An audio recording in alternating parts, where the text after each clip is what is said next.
Alrighty.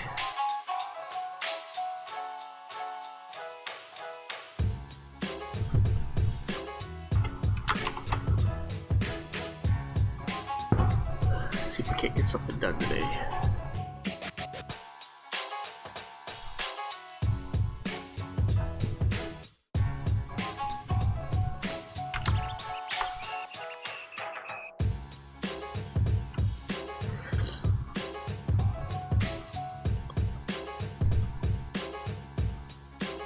I think the problem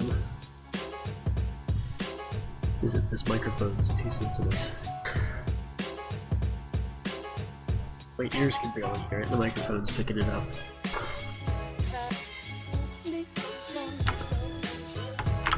Alright.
Why is it opening again? I don't know.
mean, it has dimensions on it already. Why would I do that?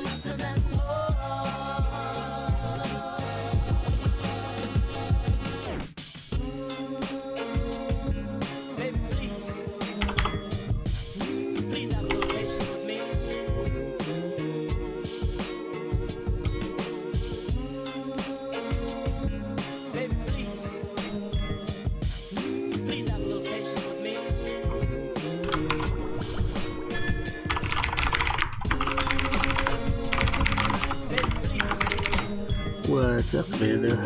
Did you have a good New Year?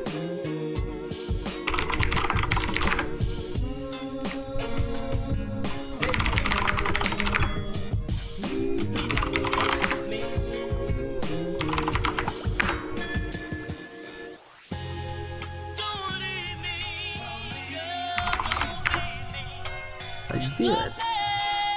Got to pretty much stay at home and relax, which was great.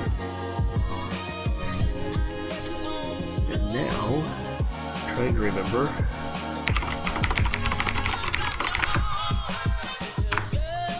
how to log into my keyboard settings. Never in a million years did I think that I would ever have to say that.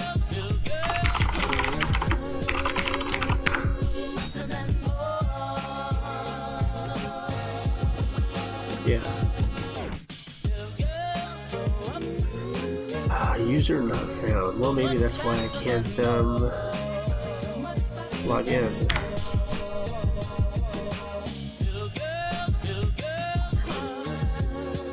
There it is.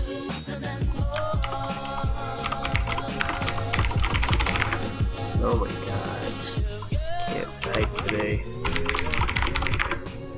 So after I review this family, after I get my settings back on my keyboard, I'm going to be doing a little bit of crash course on Parametrics and Revit families. So hopefully that'll be interesting to some people.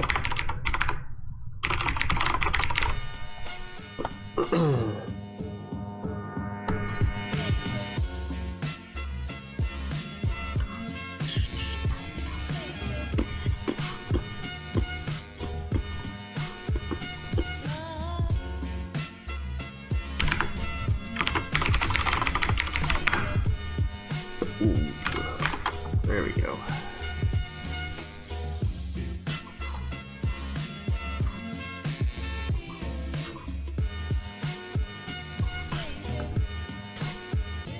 All right.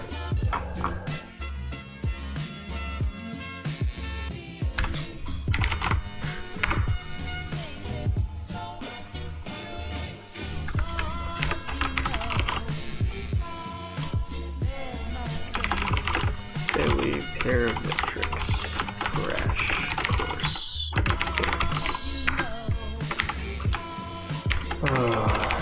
Reference planes are the key.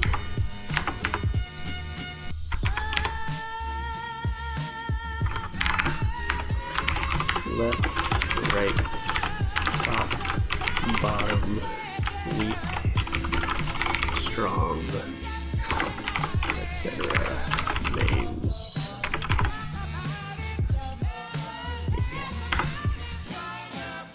Still going. Man. Not having those macros is killing me, man.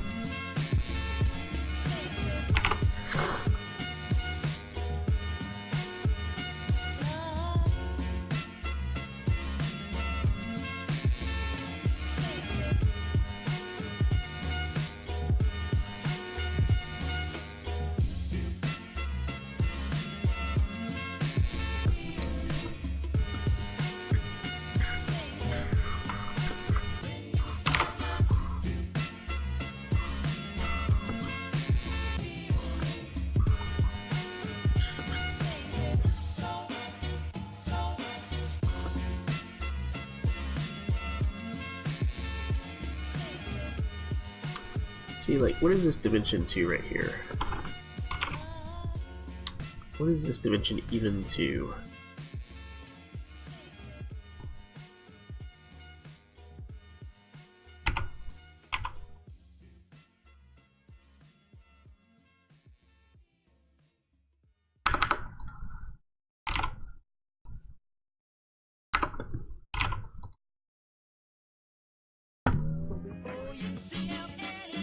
Not even to that. Like, what is 16 foot 3 and 3/16 of an inch? What is that even to? Makes no sense.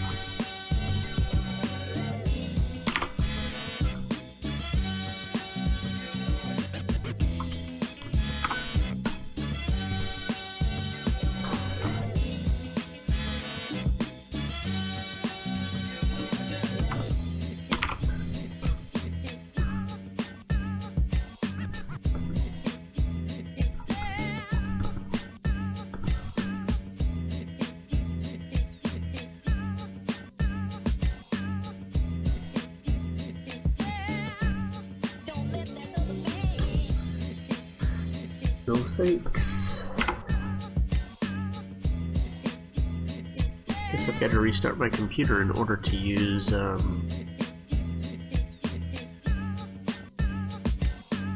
my keyboard.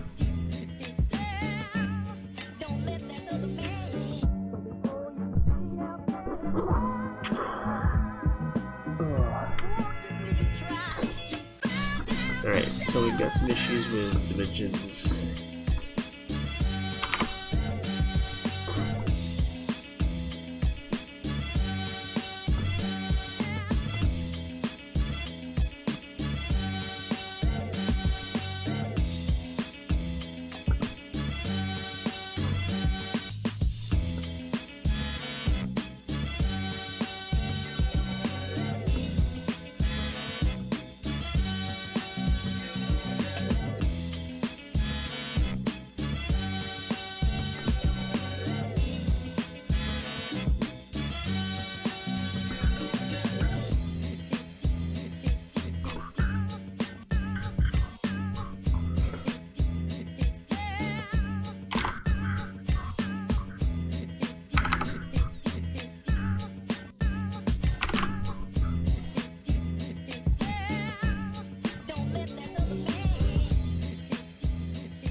What I'm doing here is I'm having to check the building manufacturer's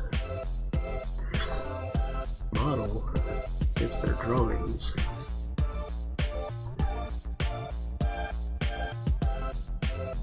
To see where an issue is.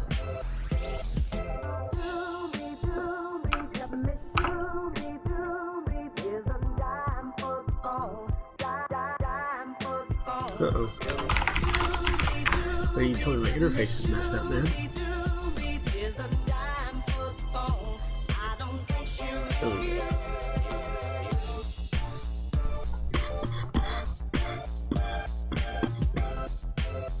Yeah, I don't have that set up, but it is scrolling along the bottom here.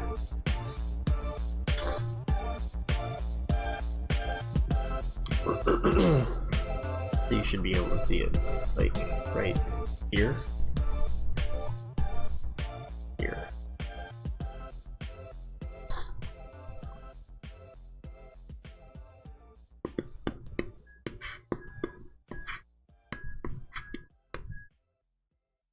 I wonder if I can set that up real quick. Let's see.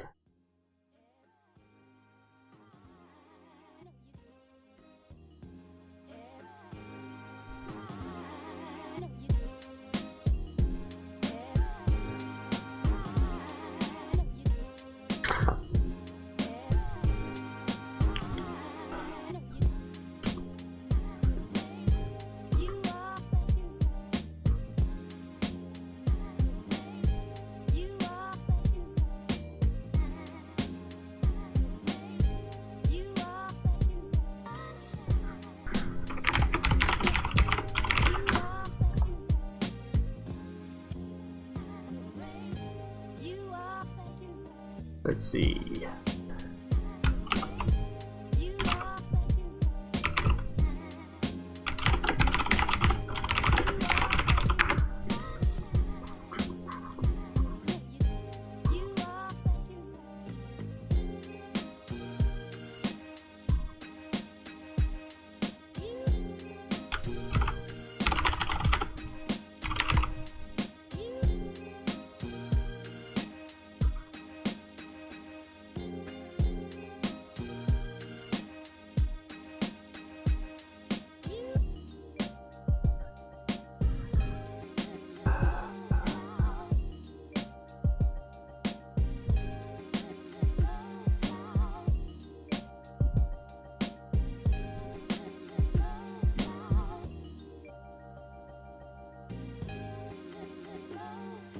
I don't think this will work, but we'll see.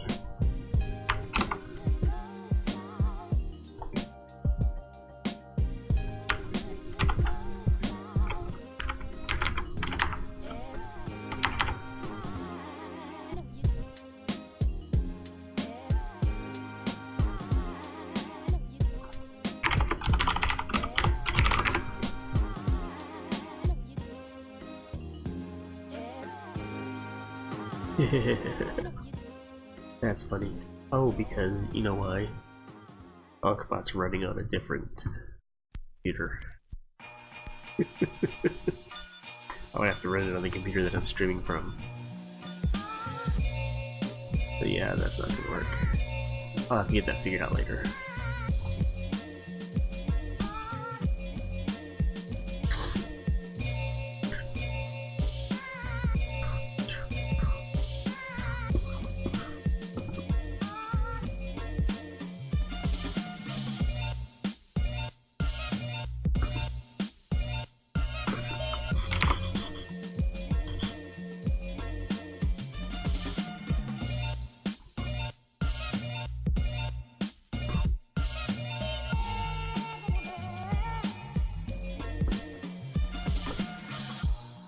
Stereophonic sound for the home is recorded on two separate tracks, each one giving special emphasis to certain sections of the orchestra, as heard in those positions. Thanks, I guess. Now, when played back simultaneously on two separate systems, the sounds are blended together to achieve a new dimension I made it through the year. impossible to obtain in a monaural recording. Right, that's always worth celebrating.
You're kidding. Little punk tries to throw me off a train. We get into a fight and he falls off. Cops ask me why I did a thing like that. I tell them why. For 3 hours, I tell them why. They don't believe me.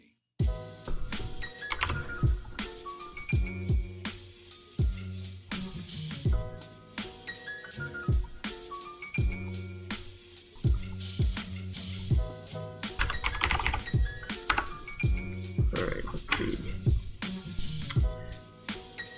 1 inch plus 2 foot 2.5 is plus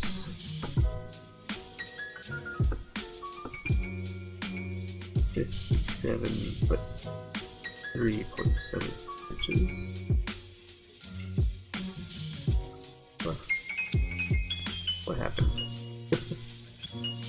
57 foot 3.75 no point.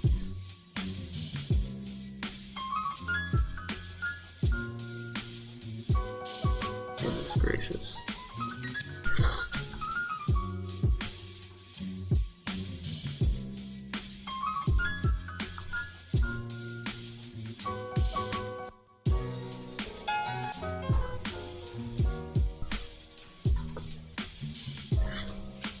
Foot 2.5 plus.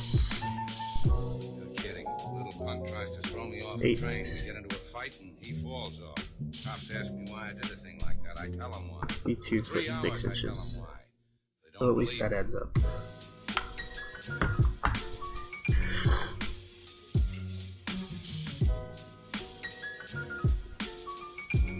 BM. How you doing? Ads.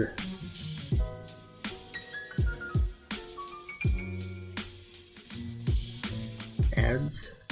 Yeah, ADS man, what's up?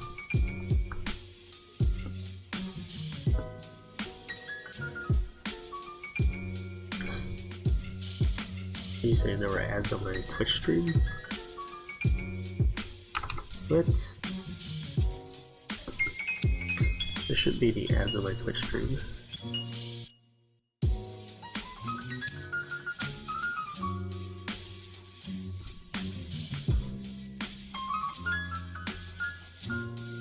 It is a Word document. Are you saying there were ads on my Twitch stream?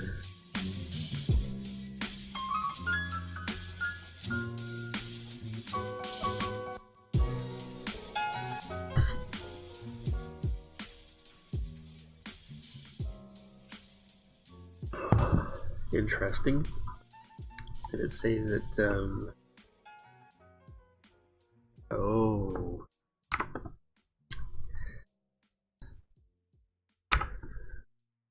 See. It didn't say this ad supports, this channel, did it?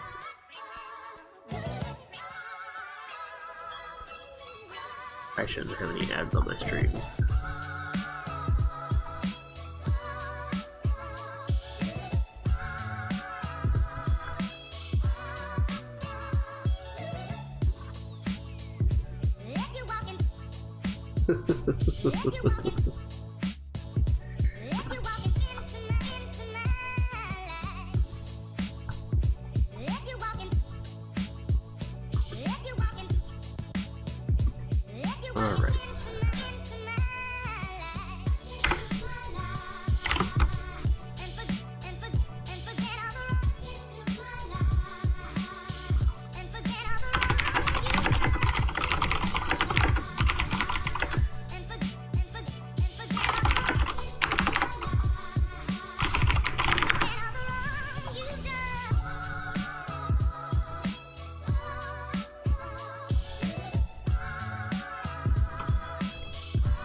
maybe?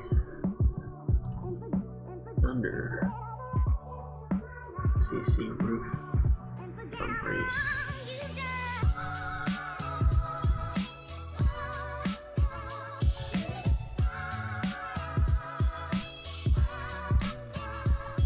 There we go.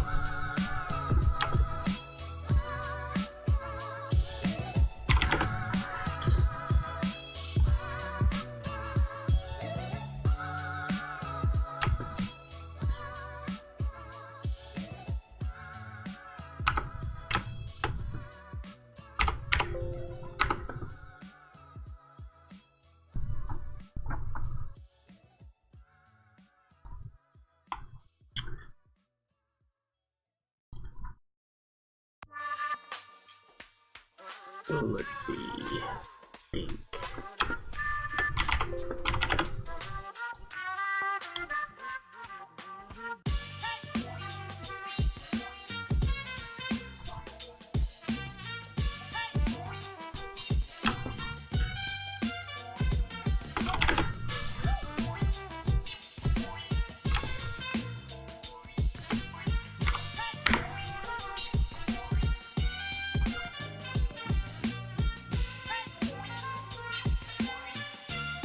There should be something here somewhere.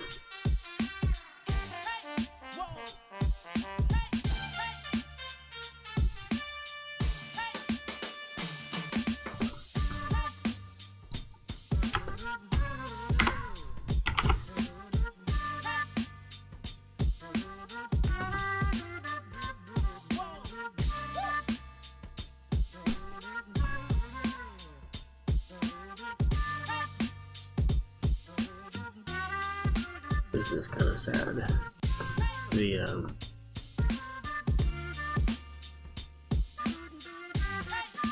Get your feet up. modeled and documented stuff doesn't even line up.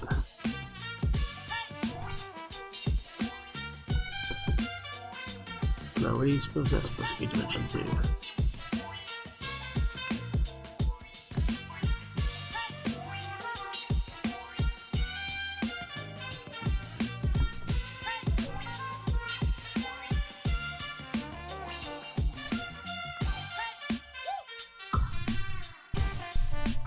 They just made arbitrary points.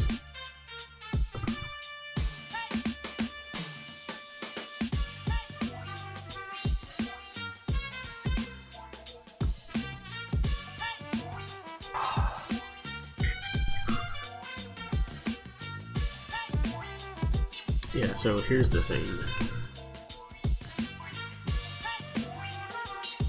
If we look at this line right here, what is it supposed to be dimensioning to? What is this dimension 24, 2 3/4 supposed to dimension to? This red line shows where the witness line intersects. Now normally this is to this point right here. So what they've done is they've rounded. Instead of drawing it correctly, they've just rounded, which is an issue.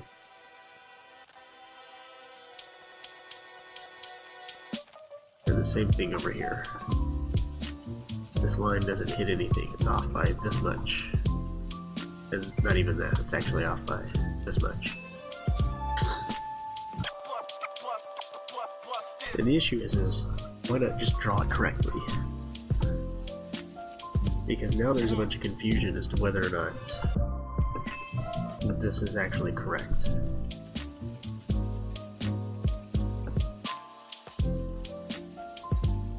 No, so this project that I'm working on, I'm not the designer on it, I'm just doing a collaboration model. So I'm modeling this building for the contractor so that we can see things like just realized I never turned my music down. There we go. That should make it a little bit easier. So doing this collaboration model so that we can find things like this right here. where these beams are going through each other. Can't have that. And where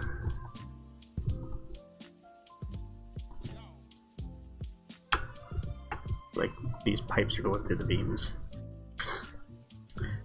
So that's what this Word document's for, is me telling them where all the problems in the building are. So I have no design responsibility in this project.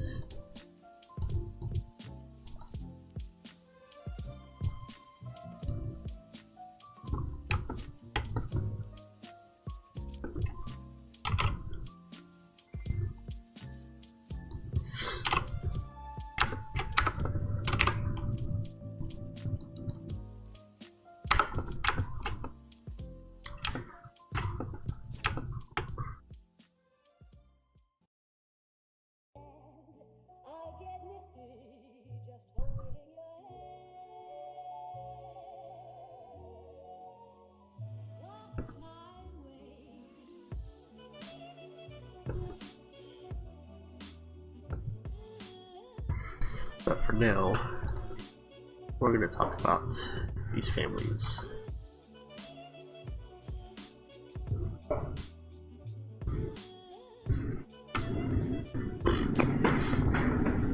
How's it going? Let me move my computer out of the way a little bit here. Alright. So what'd you think? Was this the first family you made? Mm-hmm. Yeah? That's my first. What'd you think?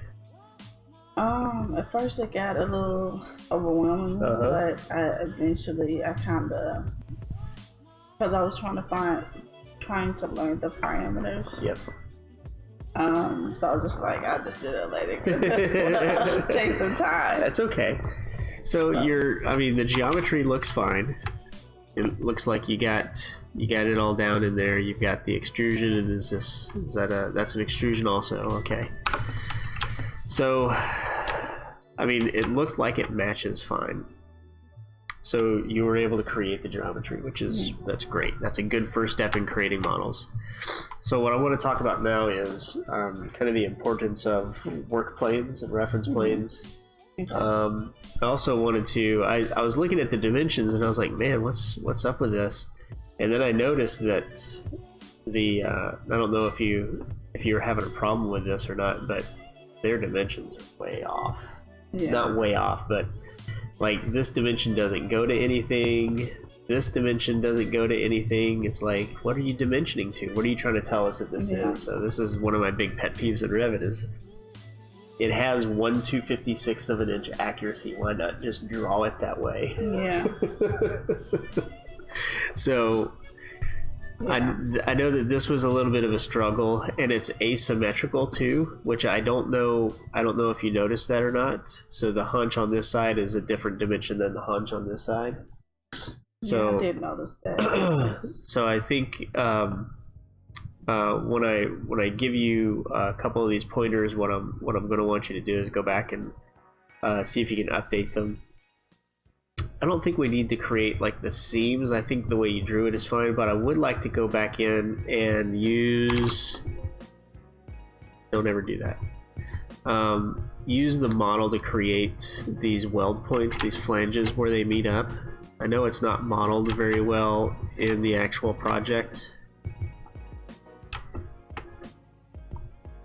but if you could go in and get these dimensions and figure out where those are and put those in, those will be good to have for the really tight tolerances, and that's what one of our clients are kind of looking for, is to see if any of those flanges are going to be an issue.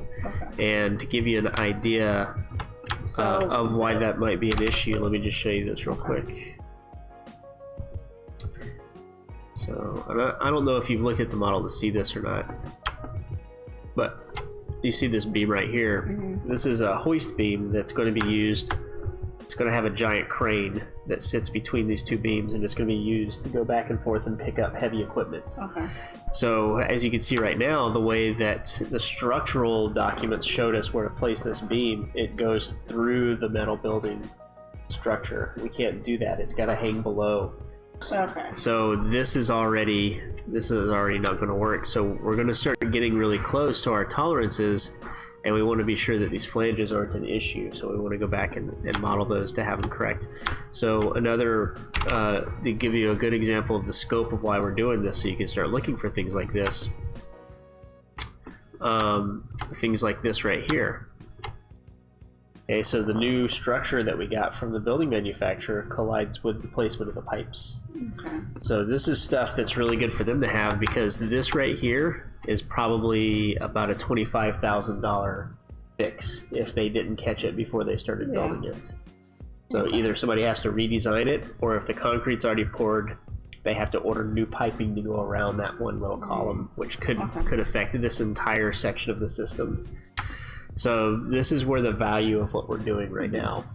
Yeah. You know, they're paying us $5,000 or $6,000 to catch $50,000, $75,000, $80,000 worth of change orders.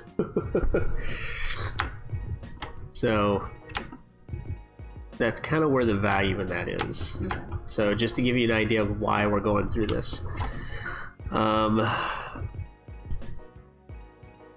So I would say that what we want to be sure of is that we have these dimensions. I wouldn't even worry about the dimensions at this point. I would just model it the way that it's drawn here.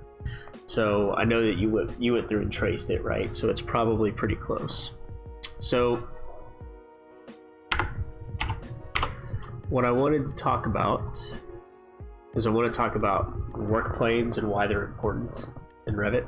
Okay, so the first thing is these the level that you have and the work planes that come in when you start a new family. Did you start from scratch, or did you start from one of the previous families? I started with, I think, one of the metal structure. Or the ones that were already in Revit. In Revit, or in the model? I think it did wasn't in the you do model. file new? Okay. And it's a structural framing. Okay. Yeah. That's fine. So one of the things that you want to think about is, how is this family going to be placed? So if I bring this into the project real quick, and I'm just going to place this on, I get it to place on the grid. Right. That's not going to work. Yes, it did. Right. So you can see that this is floating above that work plane that I placed it on. Okay. Yeah. So there's a couple things that are just the first things you really should check is your origins. Okay. There's always going to be a reference level plane in almost every family that is work plane based. Okay, it's going to say reference level, and that means that this is the level that it's going to be placed on when you place it in the project. Now I placed it in this view, and this view's work plane is pump room FF. Okay, so if I go look at this, so this is probably pump room FF.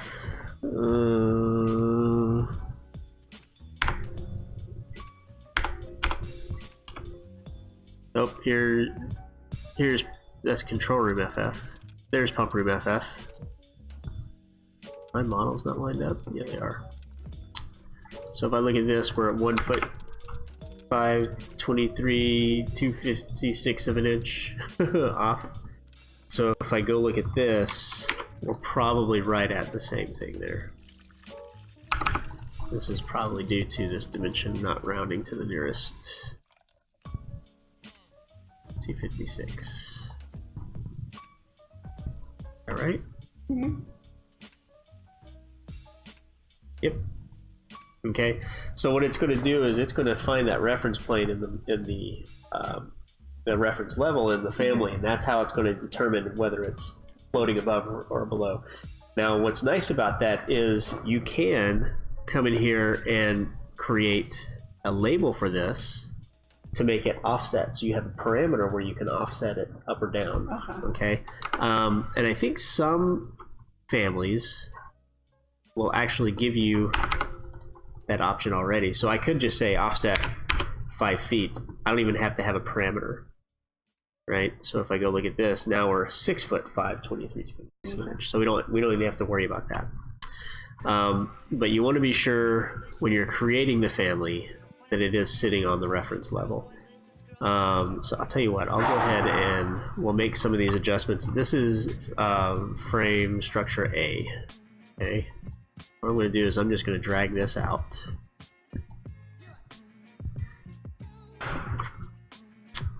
And I'm going to make this 0.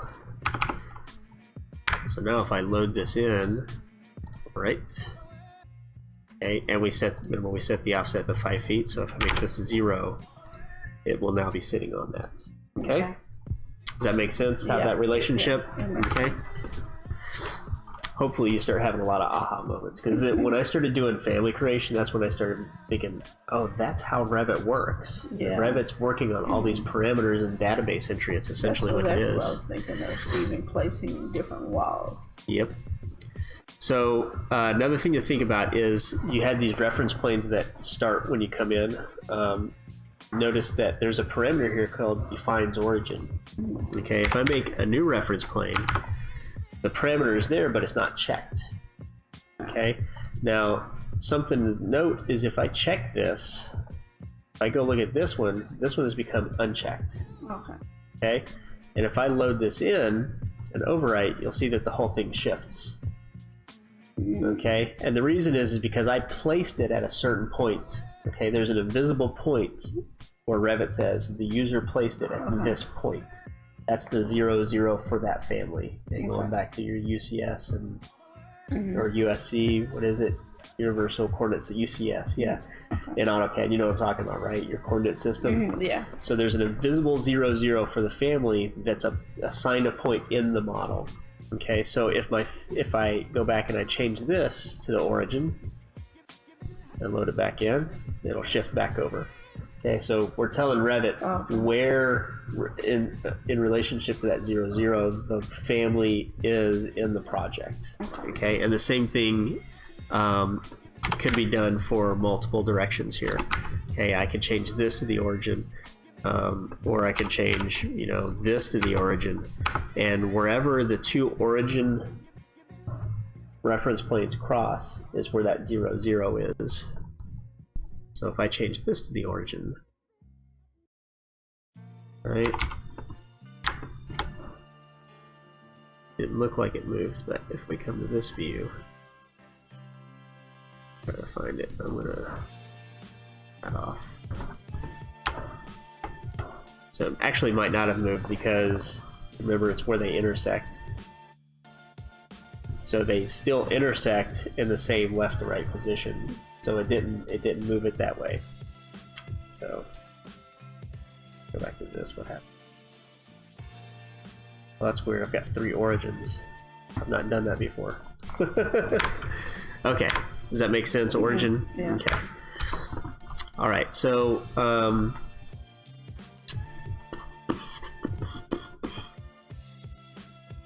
so with that in mind, if we come look at this, we see that our origin, why are you not letting me stretch this?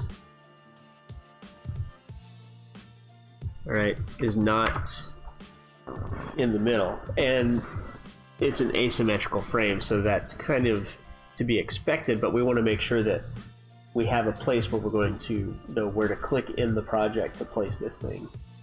Okay, so where do you think a good point would be to click in the project? So if I go back to the model here, let's say I'm going to place this in a plan view. So I come here, create similar. You can see now where I'm clicking, there's no reference, right? So what would be a good point where my cursor is placed in order to place this column? What would you think? It kind of depends. If you were in a room and you had like a center line, you could put it in the center, or I will put it near the leg, or like the corner. Yeah, that's a good spot, I think.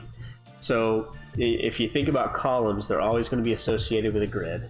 Okay, so if you look at families for your W shapes, which are your I-beams, you'll note that the origin's always in the middle because they're almost always placed where the grid lines intersect at the middle of the columns. So a good place for this one, in my opinion, would be, like you said, at the corner. So there's probably going to be a grid line either down the middle of this or at the edge of this. And I'll tell you for sure, there's either going to be a concrete slab right here, or there's going to be a dimension from the concrete slab to the face of that column. And if there's not, it's just bad document. Okay. So something that we can do to help us place this is actually create reference lines that are going to help us place those. So if I come look at this right now, you'll note that I can dimension to these reference planes, right? I need to load this back in because I've got a bunch of reference planes that don't exist. Alright. Nope, not that one. There we go. So you'll see I've got these two reference planes. I've got that one right there, and I've got this one right here, but nothing else. Okay? I can dimension to all the geometry. That's fine. Okay? But that's going to make it a little bit more difficult because it's only as big as the geometry. Alright, so one thing that I can do is I can create reference planes out here. I'm not going to worry about them being exact yet. And there's a couple of properties that will make it easy for us to work with these. So I'm just going to load this straight in.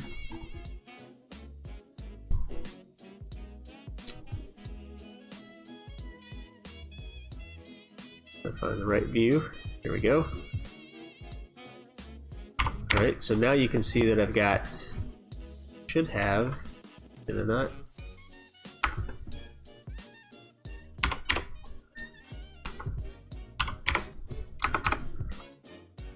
Okay, look at this. Alright, so this is set as a weak reference.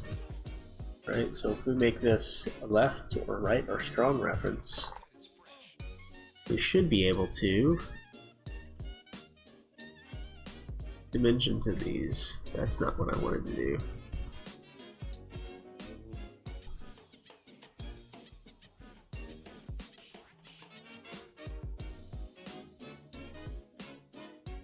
There we go. There it is. So now I've got this dimension, this that I can dimension to. Okay? And I can tell that because if I hover over this, you can see it says structural framing. It says metal frame, metal. Okay. So if I hover over, where'd it go? It was just there, right? No, I'm on the other side.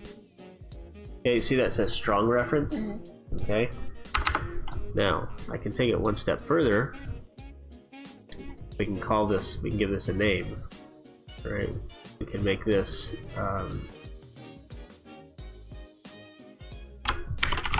left. We'll call this right, and I'm actually going to call this right reference. I'm going to call this left reference, and I'll show you why in a second. Okay, so I'm going to load that in the project. Overwrite. This works in elevation too. I should have that reference plane there that I can dimension to now. Okay, and you'll see if I hover over that, you see it actually gives us the name right reference. Strong reference, call it right reference. Okay. Now if I look at this one that's in the middle here, you can see that it says center left right, center left right. Okay. It doesn't say strong reference. Okay, because if we go back to family, if I select this, you can see not only is it named center left right, but it's actually given the reference of center left right. This is important because this defines, you know, you ever see the little controls, the arrows, where it flips the model? Oh yeah. Mirrors it. Okay. That works because we have this defined. When you click that button, it flips it over the center button, over the center reference. And no matter where that is, if this is off center, then it's going to flip it over that. Right? So we can call this whatever we want. We can call this, middle left right. Right? And when I load this back in, right? We can see that it's a center left right reference called middle left right. Okay, is that It makes making sense? Okay. All right. So, with all this being said, first of all, any questions up to this point? Well, I saw a video and it was talking about parameters, and it was, I guess, just like you did, you named each of the reference planes, but it was something kind of different. It was like a dialogue. So that's probably this right here. Does this look familiar? Weak reference, left, center, right, back, bottom, top. Something a little different. Whenever I come across it, Was it the scope box maybe? no, it was actually in the ribbon. It was up here? I don't know if it was an insert, a view.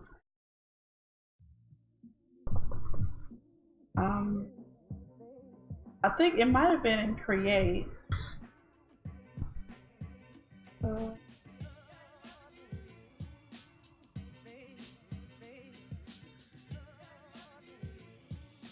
Maybe you have to.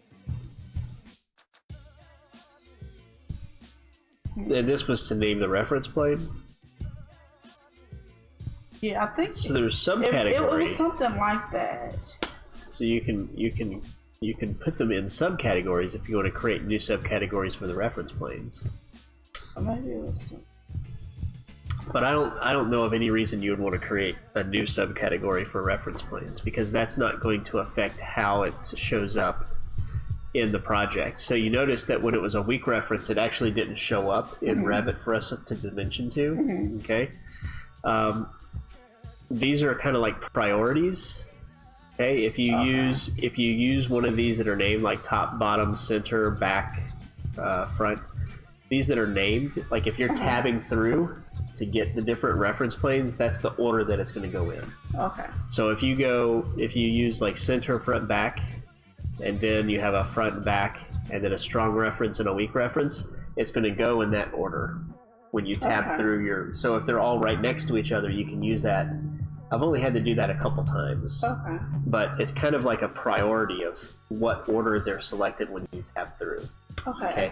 And the geometry is going to be the last thing that's selected if they're all right next to each other. So I don't want to do a demonstration on that, but because I mean you're very rarely going to do that. But it's good to know. It's good knowledge to know that this is kind of like a hierarchy of what is tabbed through to. So you can use that to kind of troubleshoot families that aren't working very well. All right. So if you think of families kind of like human anatomy or animal anatomy, you know, the reference planes are kind of like the bones, the skeleton of the system. So what we want to be able to do is we want to kind of define, and what I'm going to do is kind of go through a crash course of how to set up parametrics. That's what it was. Parametrics? I said something totally different. Parameters. I don't know why I said that. No, parameters, parametrics. Parameters are what makes models parametric. Okay. And it's the same word. It's just the different use of the word. So that's exactly what I'm talking about. Yeah. In order for something to be parametric, you have to have parameters. Okay. So what I want to do real quick is I want to reduce the number of views I have open. And I'm going to just go through and I'm going to show you how I would set up a framework real quick of this guy right here. The other thing that I noticed is that this is metal frame structure A. Okay. But A is this grid right here, so I'm not sure where this is supposed to go. I think it's supposed to be 1. Well, I was just naming it. Okay. Something different because you said I probably need to come up with. So you probably know where this goes, but you have to keep in mind that you might not be the one placing the column. So and I actually took a screenshot and then put the actual text A, B, and C just in Oh, case okay. I forgot. Okay, good. So, and that's something that's good to document. Now, this is not well documented. These drawings are horrific, and I hope whoever draws them is embarrassed by them. But we want to be sure that whoever's coming in behind you, maybe to do it, you should never assume that you're going to be the one that does it. So always document real well what it is. So if this is supposed to go on grid 1, then it should probably be called metal frame structure. Okay. Does that make sense? Yeah, Okay. that makes sense. So like I don't know what these, like this is section A and this is section C, but there's no call outs for section A and section C. I don't know what these people were thinking. Yeah, I was kind of confused with You and me both. placing You and me both. column. So what I'm going to do is I'm just going to go through and set up how I would do this structure here real quick, and I'm actually going to see if I can simplify this drawing a little bit. That helps just a little bit. Not as confusing. So a couple of things, we want to be sure we get these little doohickeys like this in there, and we're just going to have to dimension it because there's nothing that indicates how far out that goes. So you're just going to have to come in here and get a dimension for it, or model it straight off. Because I noticed that one was like an inch and 1/4, and that's like an 8 and 1/4. Yeah. So it's just exactly the way it's modeled and drawn here is what I would do. So they've given us some very specific dimensions. Okay, so what I would do is I would set up a couple of these. All right, so I would say we want this center line. I don't even think this is actually the center of the column. It is. Oh, that's because it's the out of steel. So we know that we have an equal dimension, 31 foot 3 inches. Okay, so I'm going to create. We're going to make this left. We're going to make this right because this is the front elevation that we're looking at. Okay, and we're going to call this right. We're going to call this out to out right. And we're going to call this out to out left. Okay. And actually, this is one of those pro tips. Don't use plus or negative signs in your parameter names. Okay. Because if you have to use formulas, Revit does not like that. Oh. Because it thinks it's looking for a parameter called out to out and a parameter called right, and it wants to try to subtract them. All right, so and this one we're going to make right. This one we made left.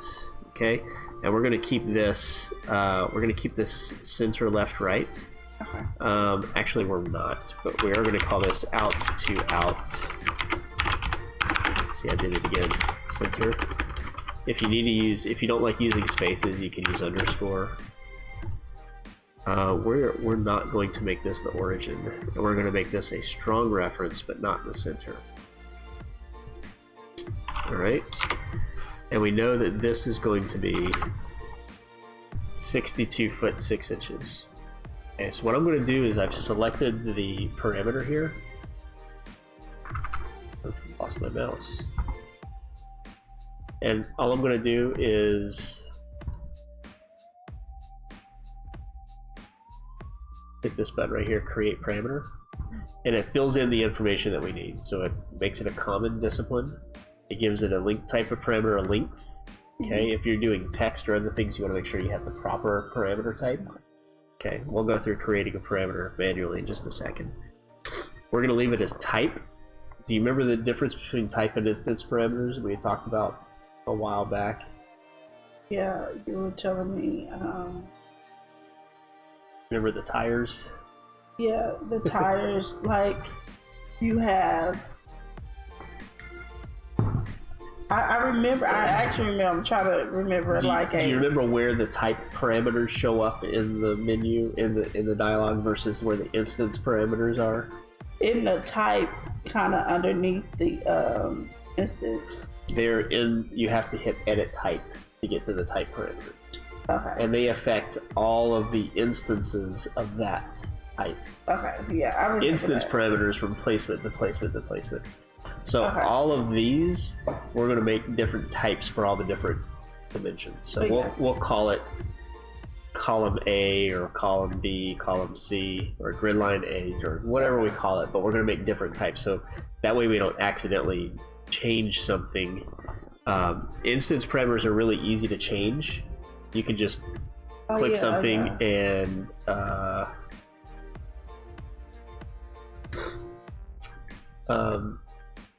like those cabinets. they're easy to change. Yes, exactly. Like that right there. Yep. So let's see. We're going to call this out to out.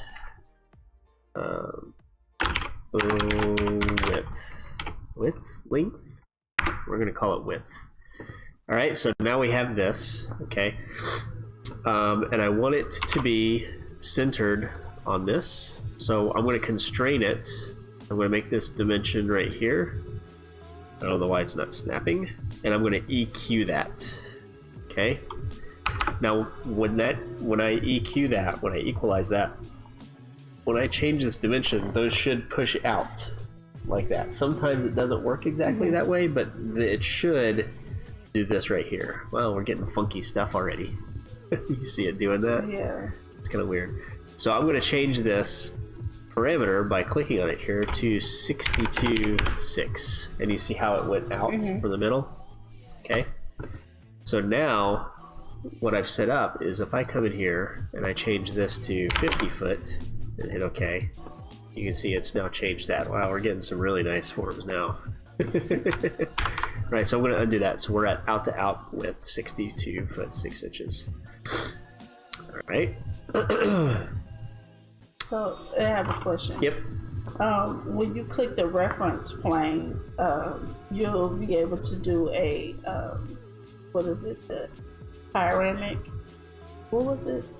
Parametric. Yeah, parametric. I'm sorry. It's okay. Parametric. You'll be able to create that, right? Well, I created the parameter by clicking the dimension and then assigning a parameter to it. And there wasn't already a parameter. So it was a dimension. I made a new one. Yep. So I'll do that again. I'll do that again, but I'm going to do a slightly different process. I'm going to create the parameter and then assign it. Okay. So we have we're going to call this eave height. Okay. And you see this doesn't really dimension anything, but it'll give us a good reference that we can see in the project. So we can see if our eave strut or our eave purlin is at the right height. Okay, so all I'm going to do is, what I'm going to do now is I'm going to come in here to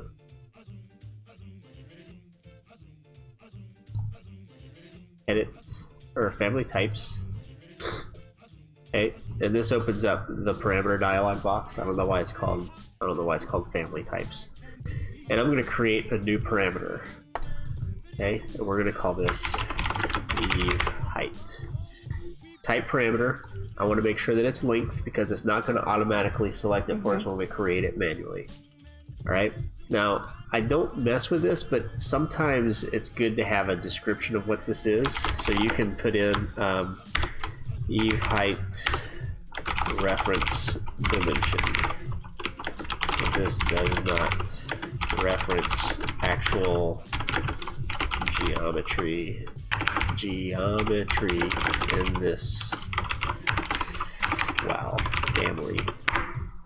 Right? So the nice thing about this is that if someone comes in later on and they don't know what this is for, they can hover over it and it'll tell them exactly what it's meant to be. Okay, so if I hover over this, it just says alpha output. What is that? Right? Yeah. So if you know that it's a complicated family and you want to give instructions on how to use it, that's a good way to do it. Okay. Another thing real quick while we're in here, you can move your parameters up and down. Right? So if you want them in a certain order, you can do that. You used to not be able to do that. Oh, that's sorting, sorry. Where you can move them up and down that way. All right, so I'm just going to hit OK there, and it didn't affect anything because all I did was create the parameter. It's not tied to anything, right? Okay, so we have our eave height of 18 foot 6 inches here. I think it's 18 foot 6 all the way across. So remember we were talking about the skeleton being the reference planes? Mm-hmm. Well, what do you think the muscles are? The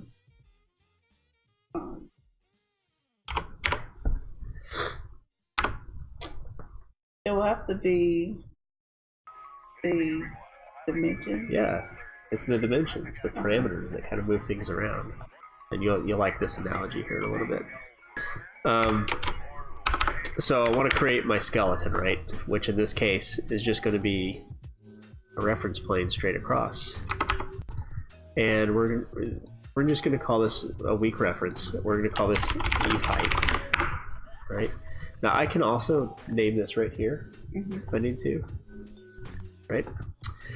It has a dimension. If I click it, it gives me this temporary dimension here. If you get a temporary dimension that is exactly what you want, it's good to use that, okay? Because it's probably Revit saying this is exactly how I want to show this. Now, I say that, I don't know what that's dimensioning to, so I'm going to bring this down to reference level here.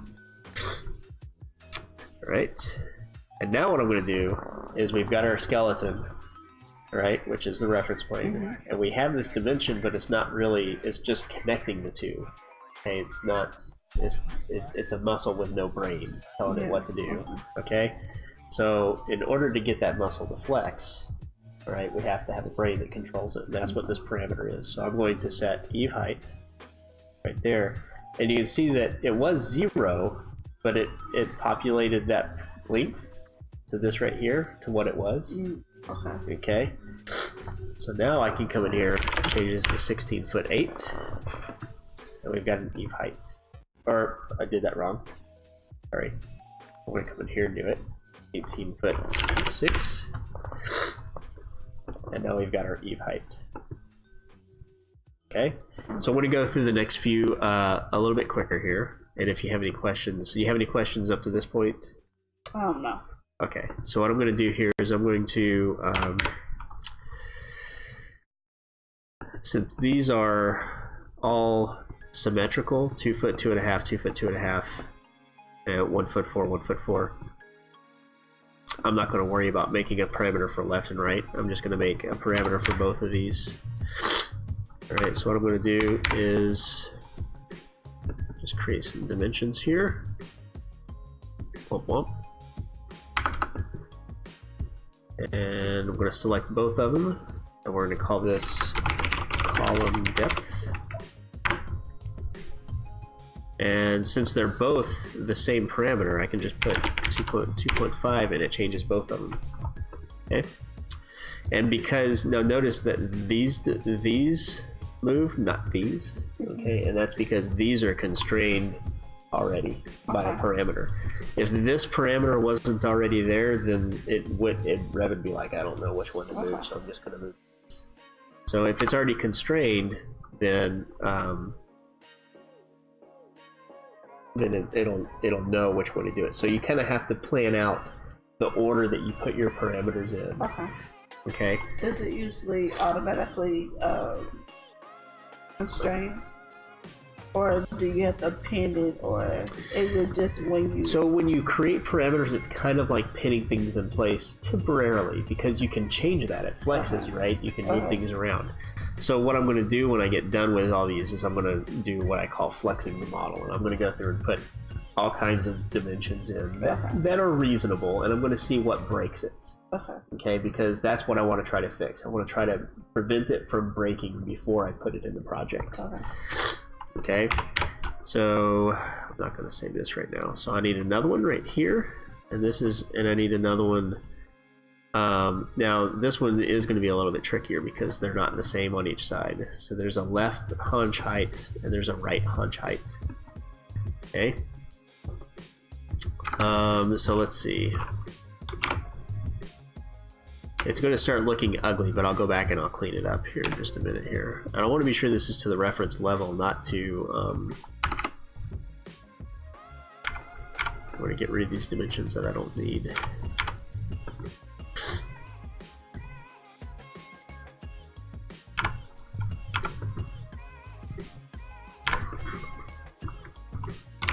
Looks a little bit better.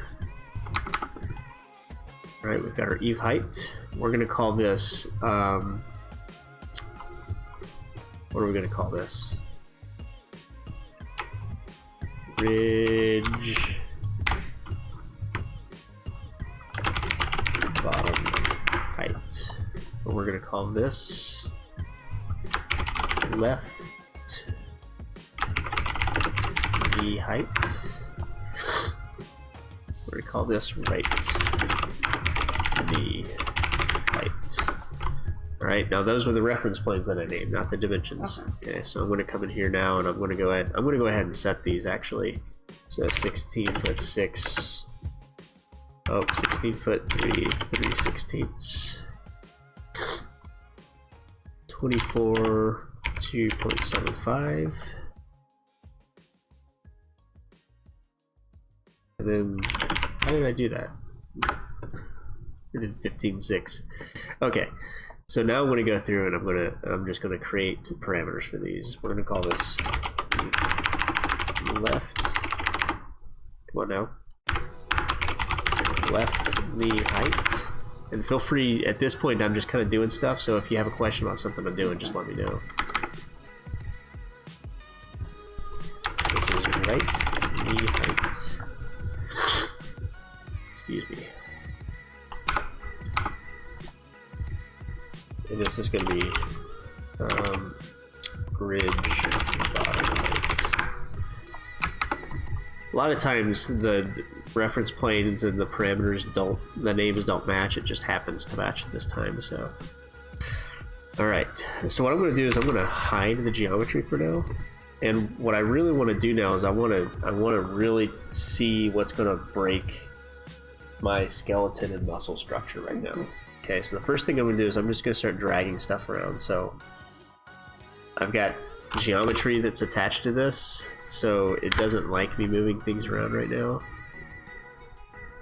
So we can see that these columns, this right here doesn't like to stay on the inside of that. You see how these both moved in and this stayed right where it was? Mm-hmm.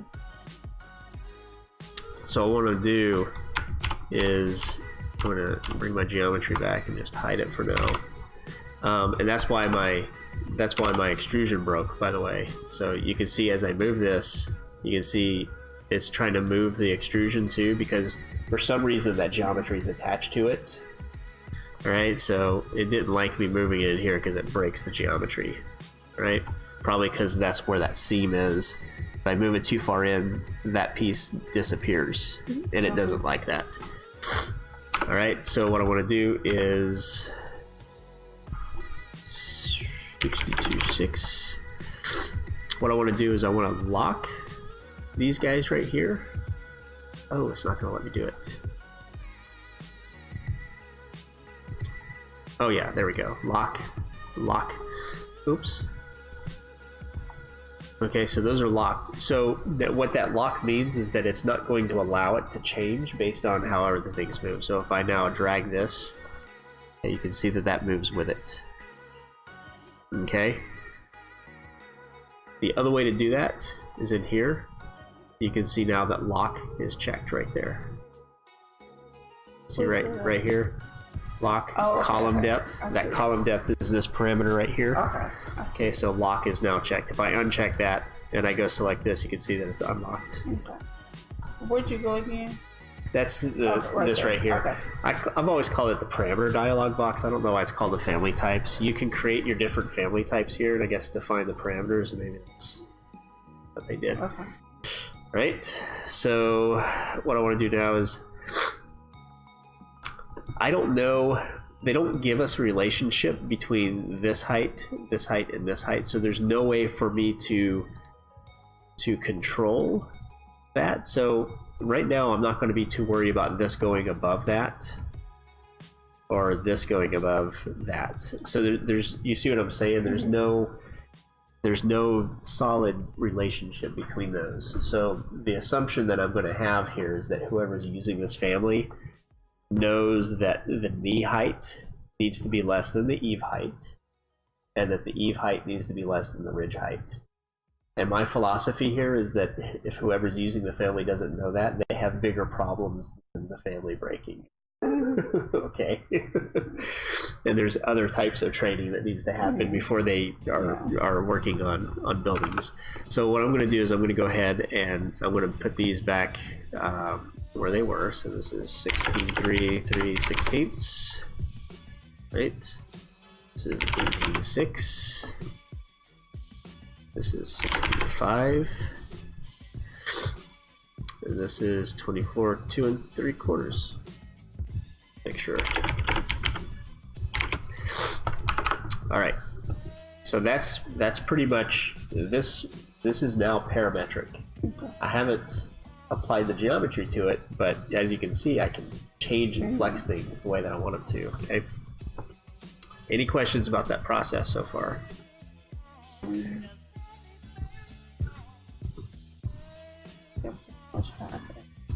Okay. So we've got the bones, and we've got the muscles and the brains, right? The muscles, the dimensions, the brain is the parameters. So what else do we have left?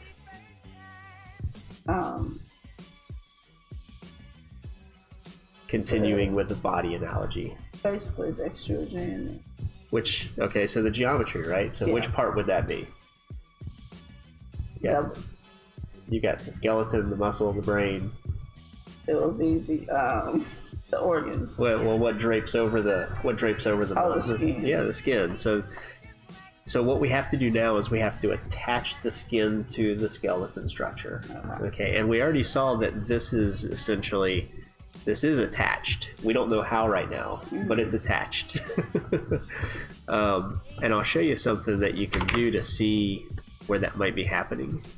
And you can do this in the projects too. If you go to annotation categories and turn on automatic sketch dimensions, okay, and it doesn't look like any of them are showing up. Okay, so let's go. Let's look at.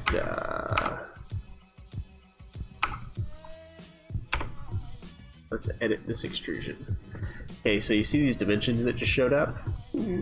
These are constraints that Revit has decided need to happen. Okay, so I can go in here and I can delete this, and you see it added another one. So it's like, okay, if you don't want me to constrain there, I'm going to constrain here. Okay, as I add these constraints of the parameters that we just did, those will start disappearing.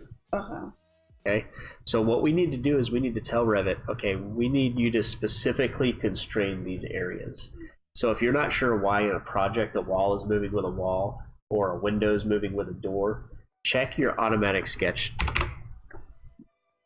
dimensions. Okay, because these are the dimensions that Revit says, I think these need to exist. Okay, so what I'm going to do here is we're going to go through a little bit of the planning process. By the way, I know that this is a lot. Okay, so I'm going to keep asking if you have any questions.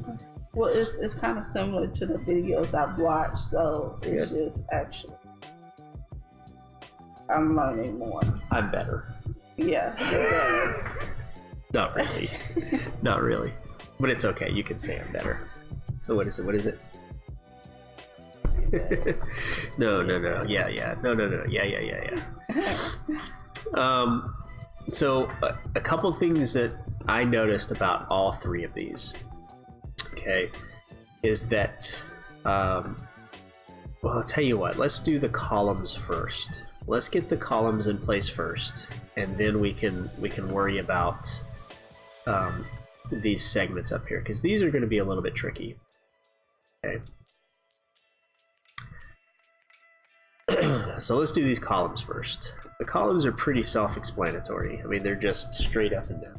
We pretty much got that. So how do we constrain the geometry of the columns to this framework we just made? And let's keep in mind that extrusion is to the edge to the edge. Let's see.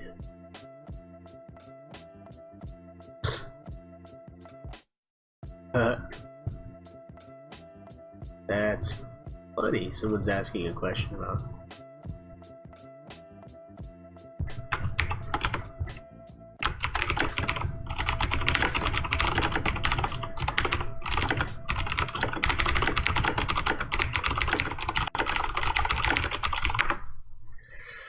Let me see if we can answer this.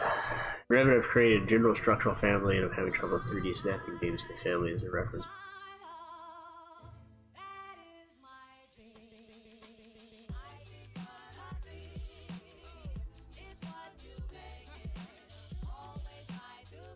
Alright, so they're looking to create, is there a reference plane or line I have to add into the general family in order to, I'd like to have a reference plane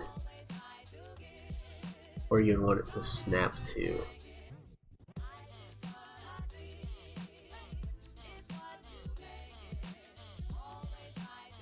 Okay, let me ask a quick question to him and then I'm going to see, what do you think? He wants to create he wants to be able to align to something in the family.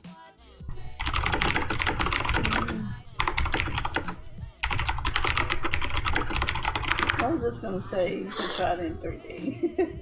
What's that? When you were typing that, I was just like, you can try to align it in 3D. So I think what he has is he has a Cause I think I tried to do the same thing. snapping beams to the family. So I think he has a structural framing family, and what he wants to do is he wants to be able to snap beams to it at an angle, I'm guessing. Family along the area where we want to snap. So I'm trying to get a better idea of what he's looking for. But what if you wanted to align something? You remember we were talking about reference planes and how you can use them to show up in a family but not show up. Mm-hmm. You remember how we were dimensioning to it? It was invisible until we highlighted it. Mm-hmm. Does that make sense? So what would we do if we wanted that reference plane to be something we can align to? You would move the reference plane closer to the actual. Well, let's think of properties. Okay, when we were setting properties for these reference planes so that we could dimension to it, what were the properties that we set? You remember?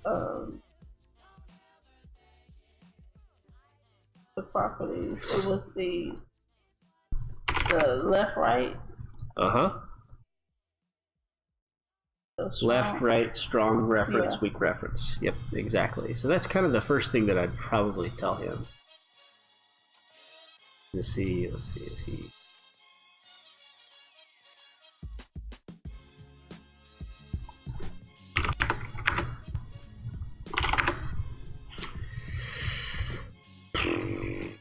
So I think, let's see what his response is to what he wants, what he's trying to do, and see if we can give him a better answer there. In the meantime, let's connect our column.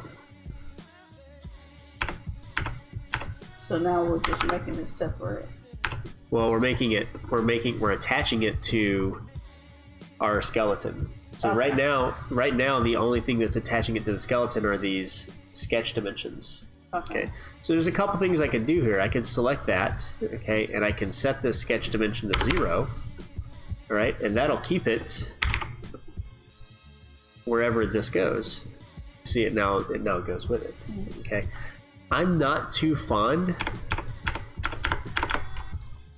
of letting Revit sketch dimensions handle that stuff. So there's two things that you can do. You can use the align tool. So I'm going to align to the reference plane and I'm going to lock it. And you see that sketch dimension went away? Okay. If I unlock it, it probably comes back, because it's sneaky like that. Or I can put my own dimension in there. So this is between the reference plane, and always check to make sure that I'm getting the right reference plane. And then you want to make sure you're getting a sketch line, not the geometry in the background. Okay, sketch line. So I'm going to place that, and then I'm going to lock it. Okay, you can do it either way. Okay.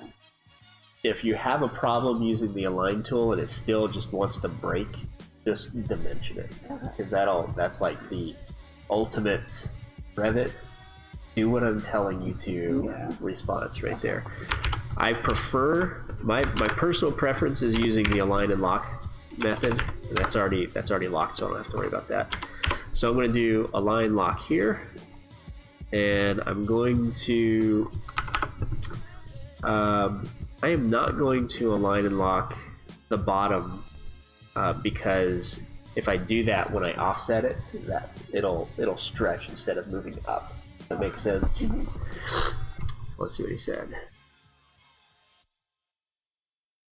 Let's see. For more information, I'm pretty sure this family was a general template, but it's categorized structural framing. I made a large full parametric frame. He's doing the exact same thing we were doing. So the top beams aren't flat, and the columns are strictly attached. So the top beams aren't flat. I'm literally doing that same thing right now. So the beams that you want to snap is that in front elevation. Talking about snapping the purlins across the slope of the main bends. See what he says about that. Yes. I think that with the reference plane, the actual beam, there's a gap. Or are you just not talking about this right here? Is that it's the one that I actually made? Because I guess I'm looking at that, and then I'm looking at the reference plane. So you're looking at this reference plane and where your lines are right now?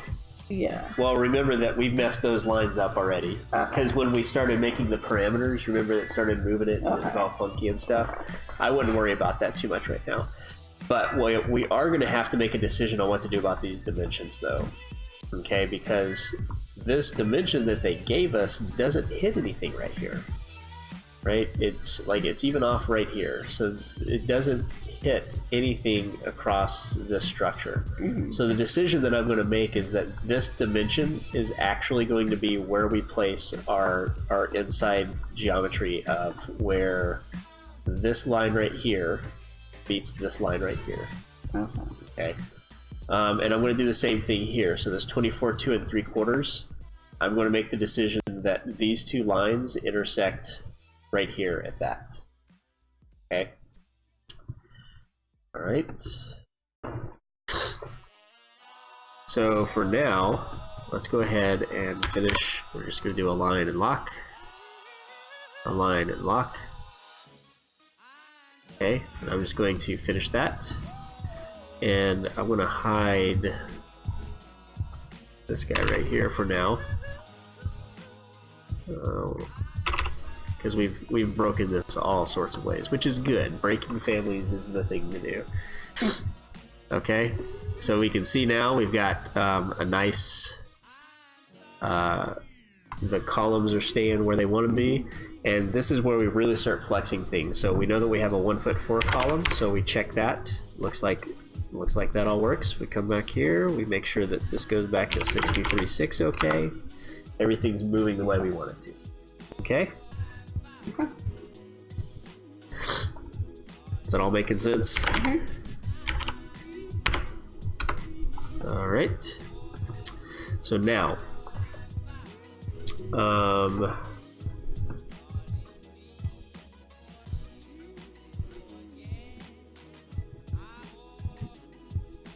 this geometry is amazing. It's astounding to me. I don't understand. Oh, you know what we just did? What did we just do wrong? Did you notice?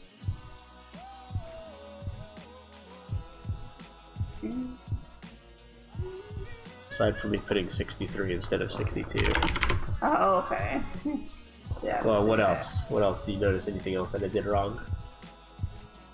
We were about to mess this up. Were you gonna make the legs wider than? Do you remember I specifically stated this is out to out of steel, but it's not the outside face of the column because it's offset.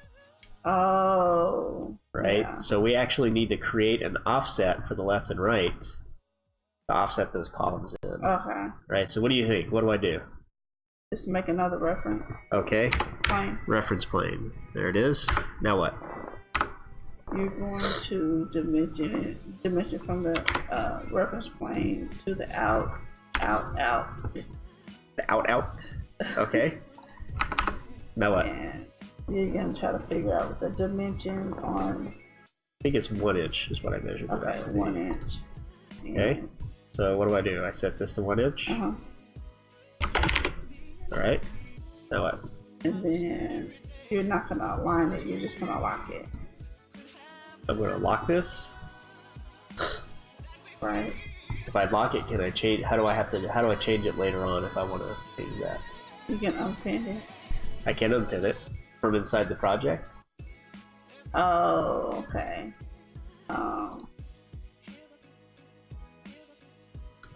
How do I make this something that I can change in the project instead of having to open the family and modify it? I'll make it a type. Type. There it is. Parameter. I knew you know the word. All right, so we're gonna make a new parameter. What do you want to call this one? Out to out. Offset. Okay. Okay. Which side? Left.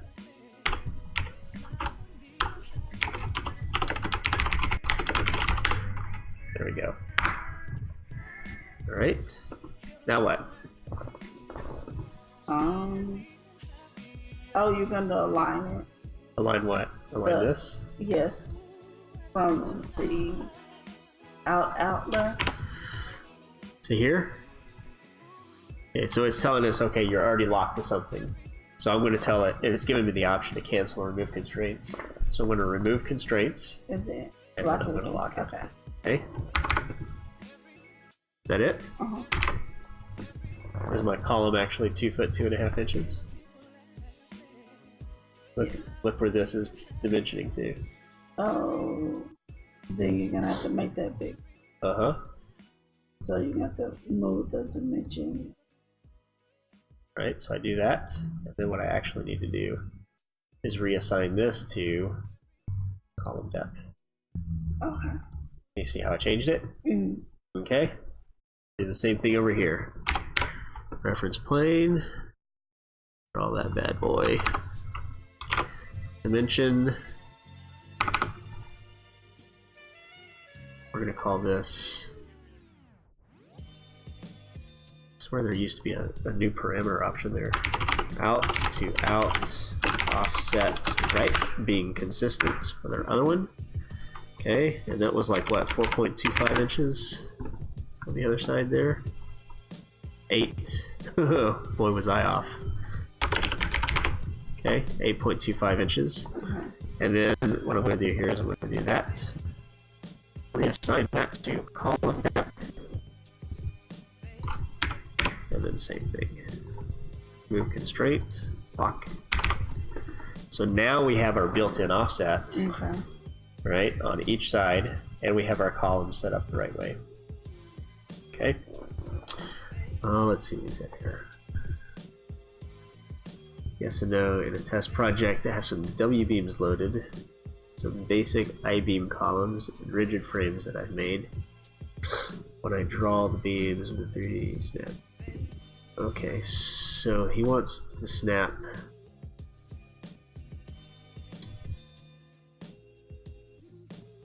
Not the rigid frame. Alright, so that's a little bit more complicated because he's wanting to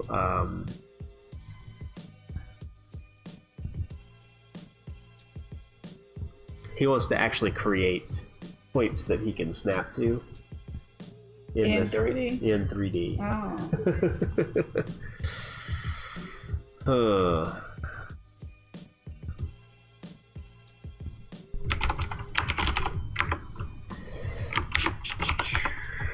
I think you're going to need to create intersecting. So this is a little bit beyond the scope of our crash course.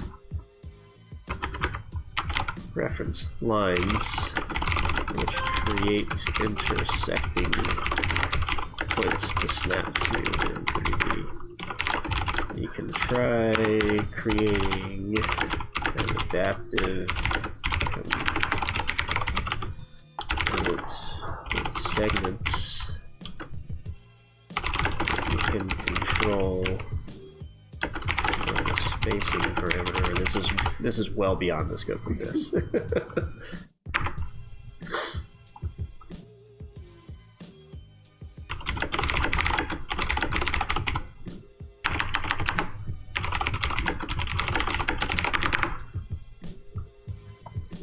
All right. So we've got our columns. we've got our columns good. We can change the offset on each side. Everything's working well.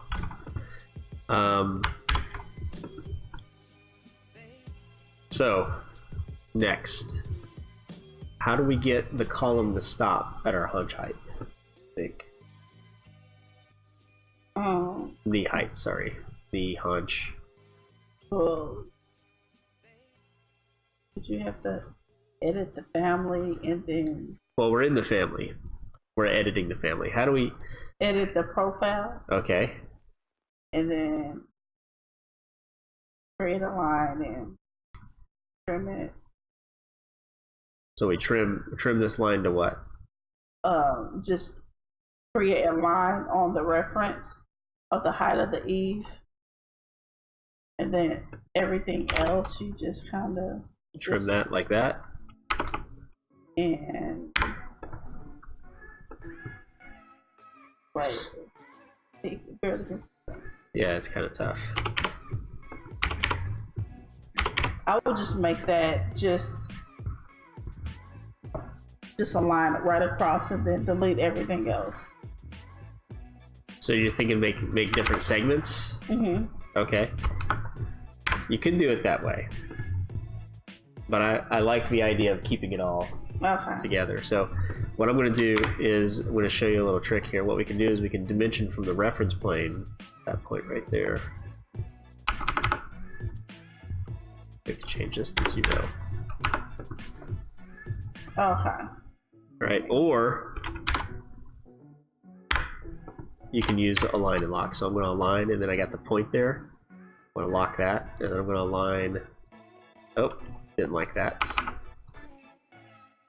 Let's see.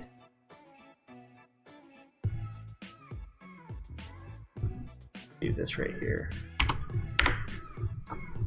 Okay. I'm going to align. By the way, how do you know which line your point is right there? You got two intersecting lines. How do you know which one is which? If you look at the bottom, and it tells it just says sketch line reference. Which of these sketch lines is the point for? Don't know. If you hit tab, you'll see that they change colors. You see how this one's bold, and then if I hit tab, that one's bold. Okay. Okay, it's a very subtle difference, but if you hit tab enough times, you should be able to see the difference. If you can't tell, hide the one you don't want to work with. Oh my goodness. Except you can't, apparently. Sometimes you can hide them. So that, I'm going to lock that there. I'm going to try to lock that right there. And then I also want to lock this other one. Right? Oh, can't do that. Right, so what I want to do now is I want to see what happens if I move this. See how that works? Alright, I'm going to undo that. And the other thing I want to check is that if this moves in or out, that that point stays right there at that intersection. Okay, so it probably won't let me do that because I have that parameter locked. So I'm going to come in here and change this to my other dimension, 1'4", and we're good. Okay. All right. So again, you saw how I did that using align and lock. So you align the point to that intersection, and it works really well if you just draw it that way to begin with. So I'm going to come in here, and I'm just going to draw a line.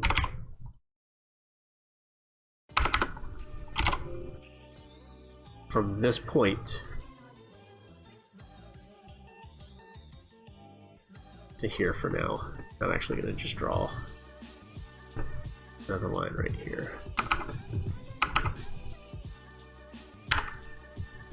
This is not commentary on the quality of your family. This is just a learning exercise here. Okay, and because I drew it to that point, Revit is already probably, hopefully, going to assume that that's where it should stay. Come on, Revit. There we go. Okay, so I didn't even have to align and lock anything. All right, and the same is true if I went back and I redrew those lines for this frame with those reference planes in place. There's a good chance that Revit would automatically lock it to those reference planes. Okay.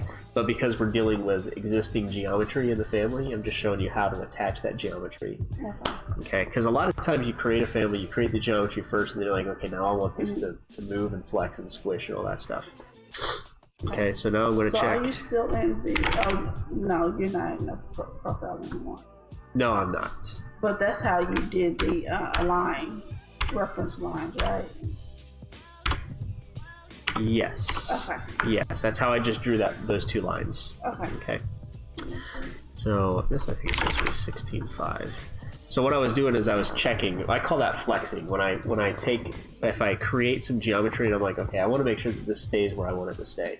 And you kind of want to do this continuously. So you don't want to finish the entire family and then test it, because then if like two or three things break, then you're like, okay, what point did I mess up? Do I have to go all the way back, or is it just fixing one thing? So if you test all these as you go through, then you know where things are going to break, because you're already expecting it. Okay. So we've got this. We're solid as can be right now. Just make sure, yeah, everything looks like it's working out well for us right now. Okay. This is just going to be such a tough point for us to get, because there's no height here that shows us what this should be. So what do you think? How do we get this height? What do you think? Your thoughts on it? Have any ideas? Dimension from the corner, from the top of the E to the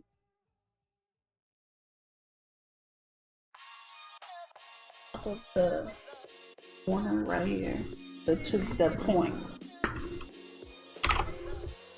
Let me turn these guys back on real quick. Let's see. Oh man, did I mess up? Nope, there it is. So this is where they have top of E right here. So you're saying measure from here to here? Oh, well,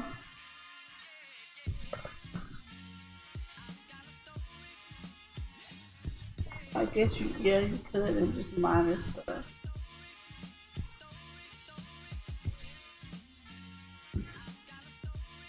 I was thinking, well, never mind. Let's think about that, and we'll come back to it, okay? Okay. Because that's going to be a tough one. So let's start focusing on this guy down here, because it's straight, right? And we have a couple things that can help us make it a little bit easier. Okay. All right. So we've got this right here. I think we need this height, which is 23, 10, and 1/8. All right, and you can see that moved down with it. Okay, and this is 1'4". Okay, so we have basically everything. All right, according to this. Oh no, we don't. This is 16'4" 3/4".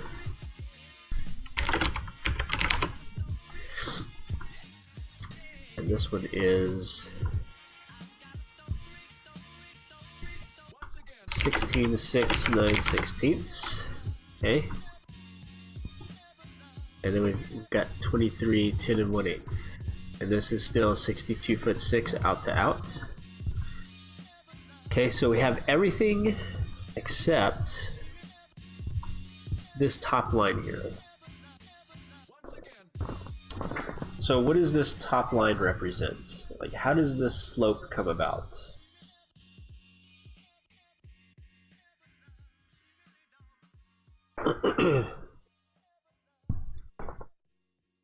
Well, I would say you would do degrees, but it doesn't have a reference of degrees. Well, what gives us that slope right there? What element of the building? Well, the top of the not the top of the E, but right below it. not, yeah, right there. And then if you dimension from that point to the top of, the middle of the building. Even simpler than that, talking about just straight basic building elements. What is going to tell the building manufacturer that that ridge has to be that certain slope? I don't know. So if we look at a cross section of this, I'm going to delete this. Would you put degrees? Well, how do we usually document this? So what gives us that, the slope of the column right here?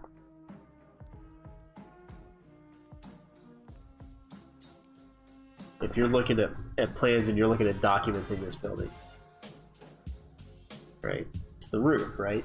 The roof, the slope, the pitch of the roof is what tells us what that column angle needs to be. I wasn't thinking. That's okay. That's okay. I know we've been talking about family, so I wanted you to get there because it's usually more rewarding when you do. But I think so. Think about what do we want to control this family with, so that we can relate it to the element of the building that it's supporting, right? Mm-hmm. Well, this column, I believe, actually has a pitch. So I have a rise parameter. Okay, so let's take a look at this and let's see what I did with this. This is the family that's already in there. And if we look at this, the way that I get this parameter right here to control, so if we wanted a 4 to 12 rise, all I have to do is change that parameter and it does that for us. Okay.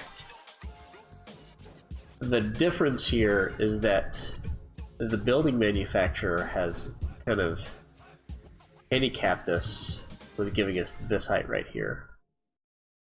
Alright, so what we have to do is we have to go from here to here and then create our slope back down.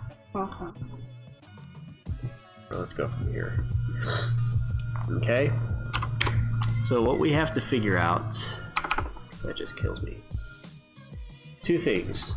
We have to get our shape here, our size here, which looks like 1 foot 6.5 inches. Right? I think we can actually.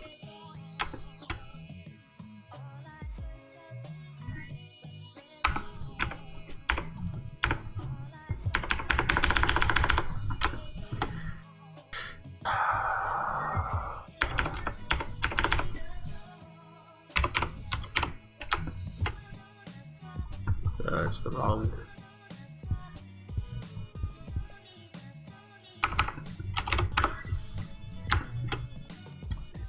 Wrong one.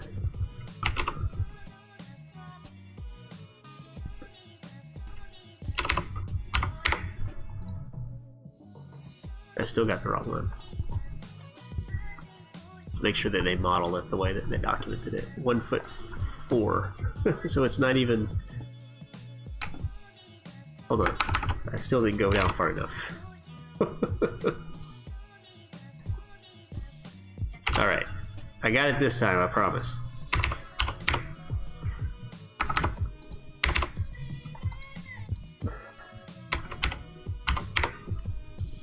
From here to here.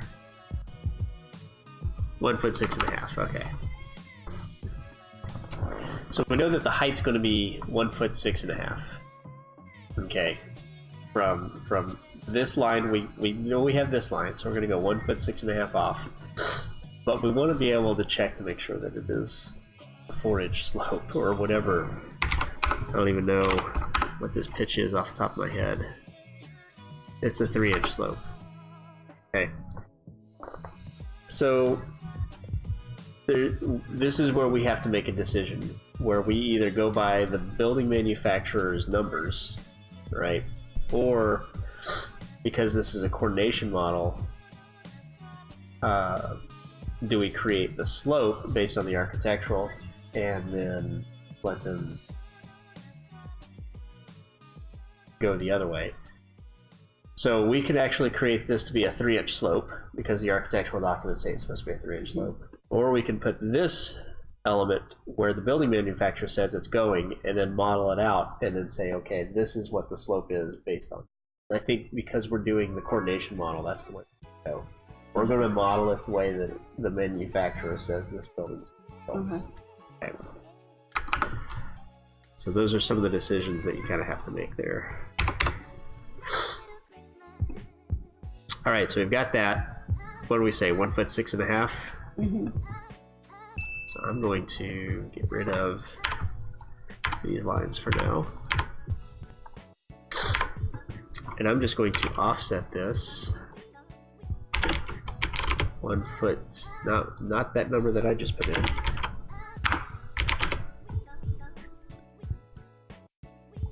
All right, like this. And I'm going to trim this. Like that. Okay, so we've got that right there, and I'm just going to see if we make this 23, or let's make it 26. Let's see, it did not keep that parallel, which we really want that to be parallel. So let's go look and see. What do we need to do? Well, let's look at our sketch dimensions. If we want that to stay parallel, how do you think we would do that? First, you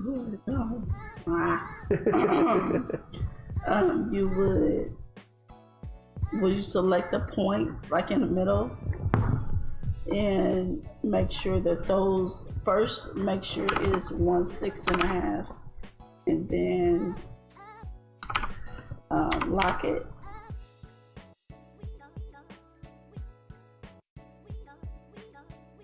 You see what happened when I put that dimension in?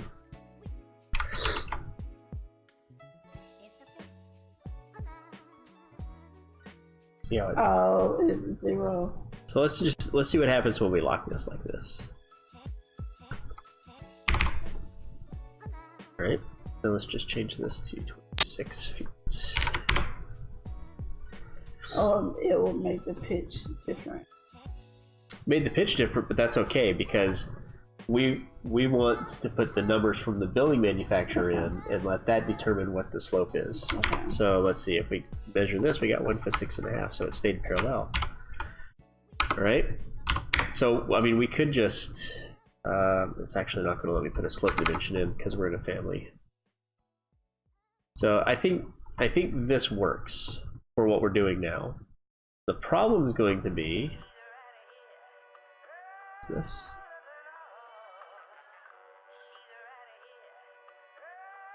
When we come down here and they're no longer parallel.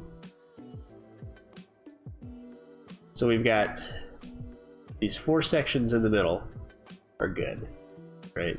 They're all the same thickness, whatever that thickness is. They don't tell us what that thickness is, so we get to measure it.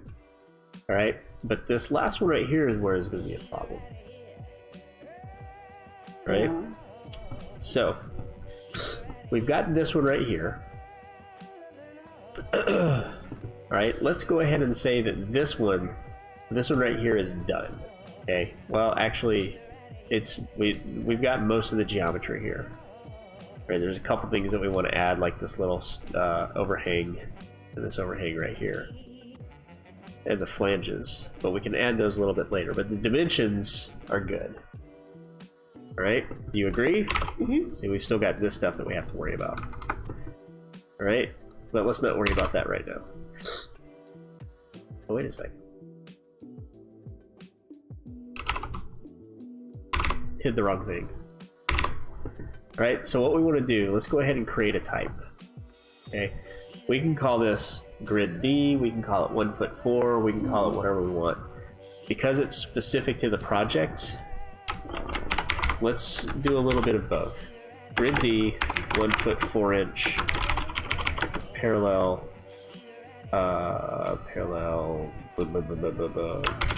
call it beam. 1 foot 4 inch column by 1 foot 6.5 inch parallel beam. That's what we'll call that. Okay, so that now contains all the parameters for this size. Go in. Okay. Now, I'm going to save this as family. I'm going to call this Parametric. Probably should call it something a little bit more informative, but that's what we're going to call it for now. And I'm going to say it's noon. Do you want to keep going or do you want to take a break? We can keep going. You want to keep going? I'm ready for it, aren't you? All right. So let's look at, let's see what.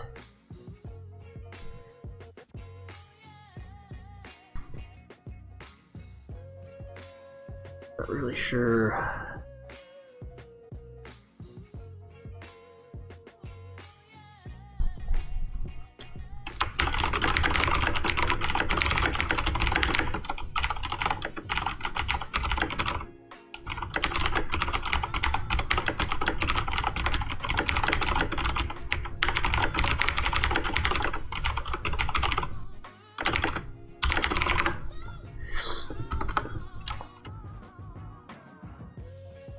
Which is actually a good idea.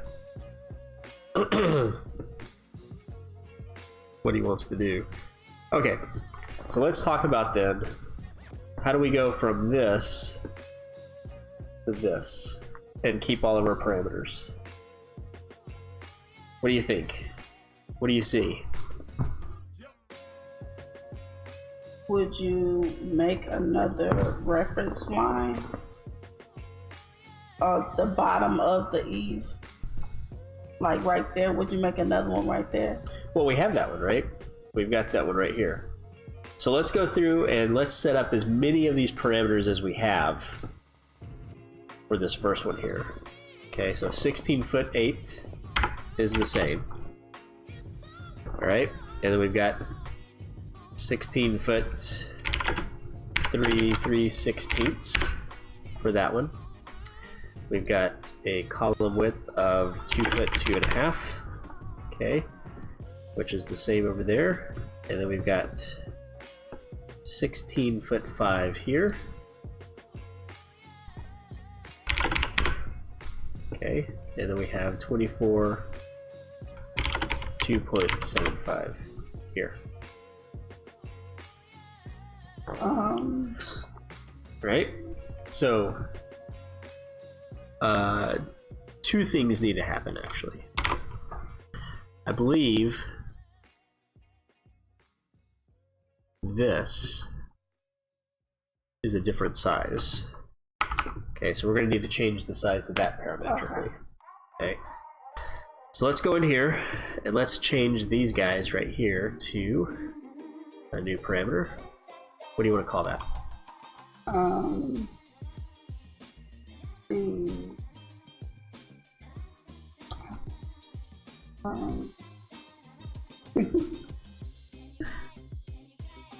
Check something real quick. Punch.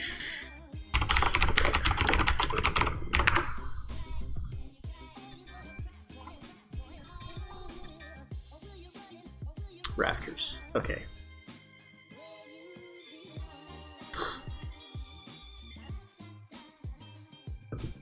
Those are called, these are the rafters. Okay. We'll call it rafter depth. Okay. So we'll want to make sure that in our see, when we changed those, it updated the type. So we want to go ahead and create a new type. So we want to call this grid A. 2 foot 2.5 inch column by 1 foot 2 inch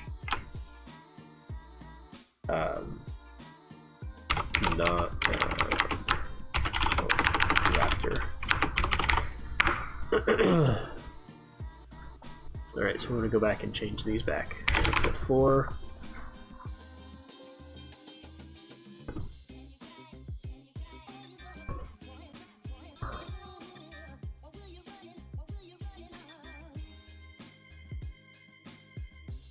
I gotta change them back because we moved them all around when we were.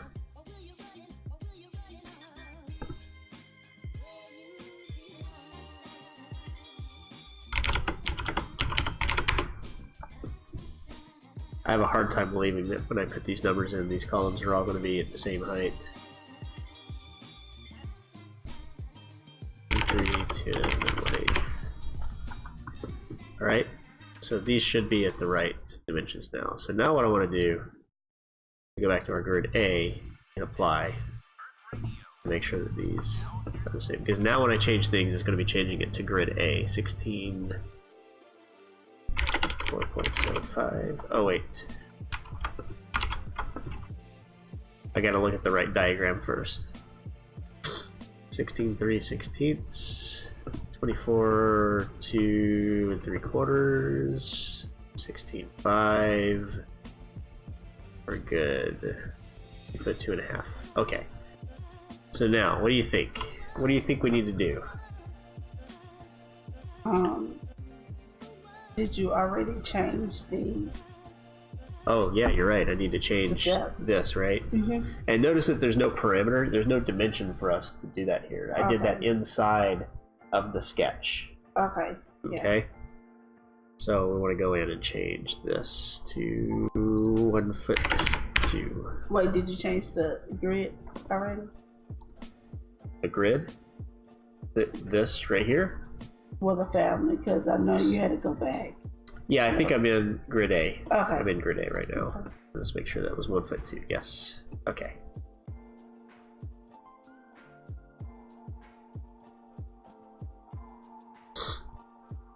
All right.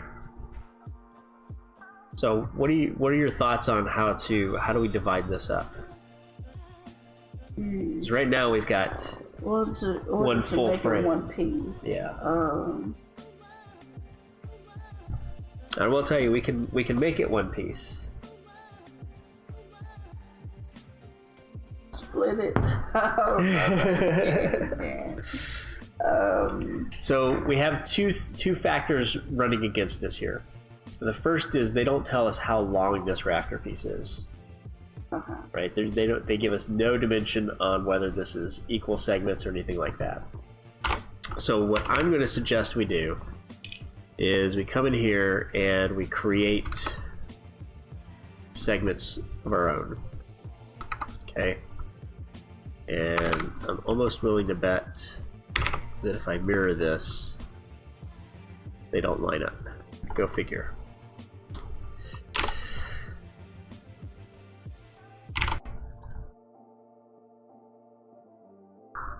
That's pretty close.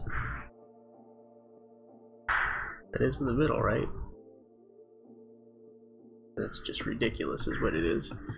Alright, so what we're going to do now is we're going to create we'll do from the inside here, since that's the actual length.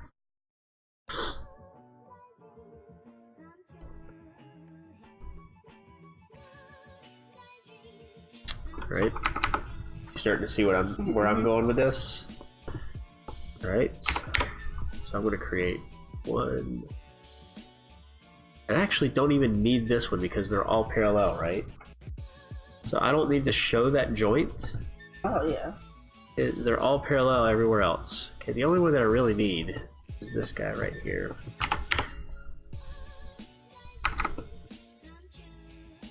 And let's see. 10'4 3/4. 9'9" 3/64. So they're not the same, so I have to do a left and a right. Okay, so I'm going to go from the reference plane to the reference plane, not from the geometry to the reference plane. Okay. That's really important. Okay, so we're going to go here. 10 foot 4.75 inches. On this side,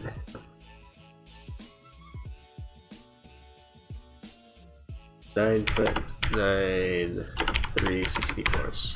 I haven't named anything, I haven't set a parameter yet, I'm just getting those in place right now. We're going to call this right hunch length.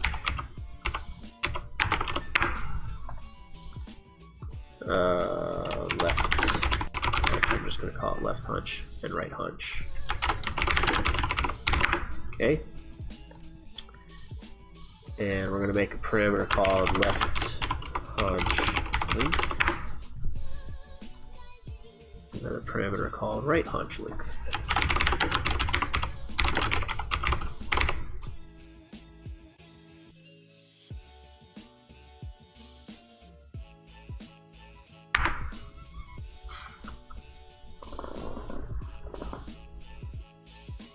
Okay. So here's the tricky part. I've already created a line that goes from there to there, right?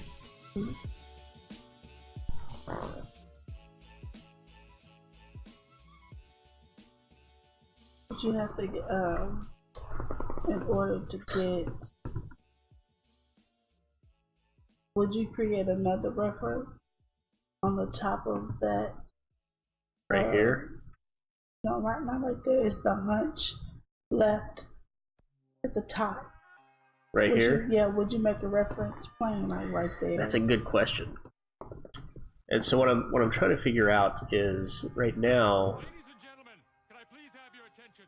I've just been handed an urgent and horrifying news story. How do we make sure that? So I think the problem that we're having is that this ridge. Oh my goodness. Should be the same across all the different columns. So if I change this to grid D, why? Oh, it is the same, isn't it? But the slope is not. The slope of this is not the same. You see?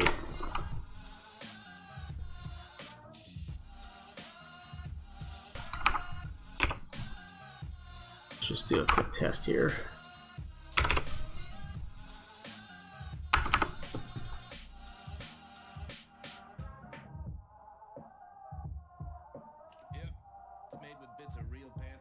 So we can see that slope is not the same between those two. So I think we know that the 1 foot forward is correct because these lines are parallel. So somehow we need to get this reference plane to stay the same on all the columns. This right here needs to stay the same. Does that make sense? So what you were saying was you need you need a reference across the top of where, right here, so that this right here stays the same on all of them, right? That should stay the same on all of them, right there. The only problem with that is, I bet. But you wouldn't be able to lock it, would you? Lock what? Even if you changed... Oh, you can lock everything in Revit. But the problem that I'm thinking we're going to have is that I bet that this dimension is different. That's 11'5". What is it from here? Let's see what that is. 12'9". Maybe it's the same to the outside.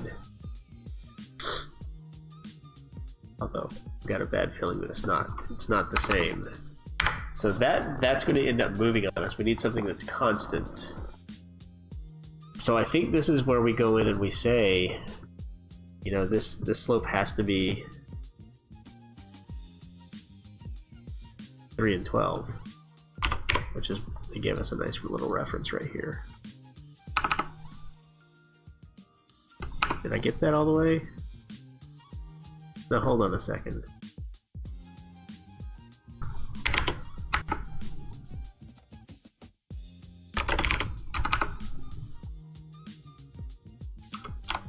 All right. let's see. Does it work? Yes.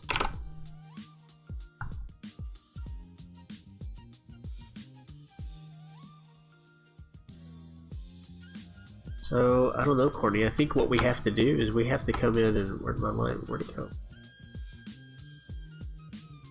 I think we have to define the pitch somehow.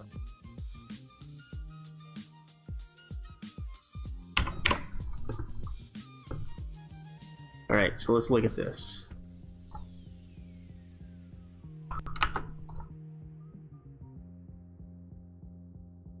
Do these even match?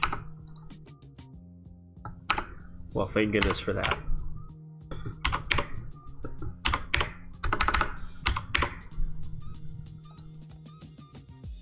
Alright, let's see if they doing a little bit of drafting here. Let's see. Okay, so they didn't even line these up in the drawings. Or I didn't line them up in the drawings. Let's see real quick.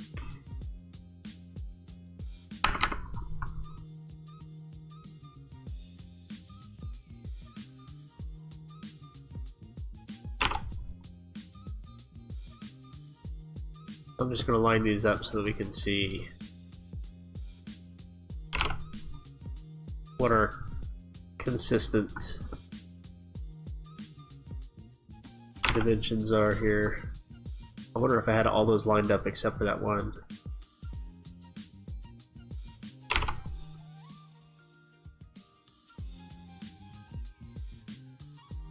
And let's just make sure that still line up across the bottom. Looks like they do. Alright, so now let's look and see, is this the same across? Well, at least they got that.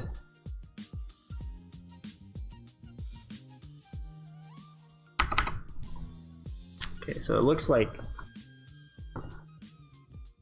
that height is what we want to be the same across everything.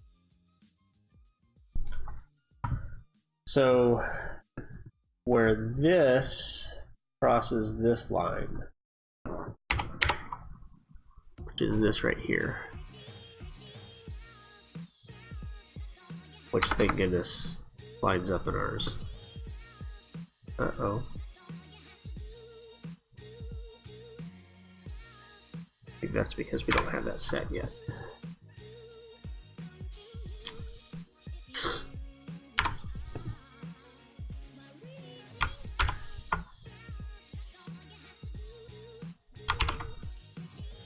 It's not.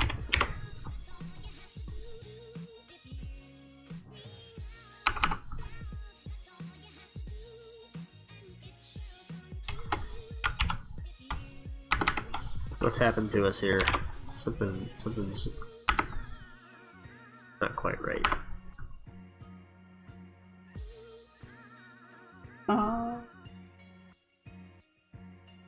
I feel like it's, you know what it is? It's, I bet their dimensions aren't quite good.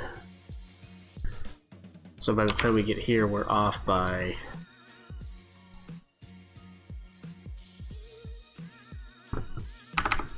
19/128. Because we've got everything lined up and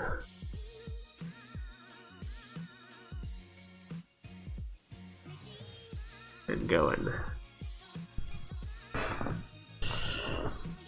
Questions?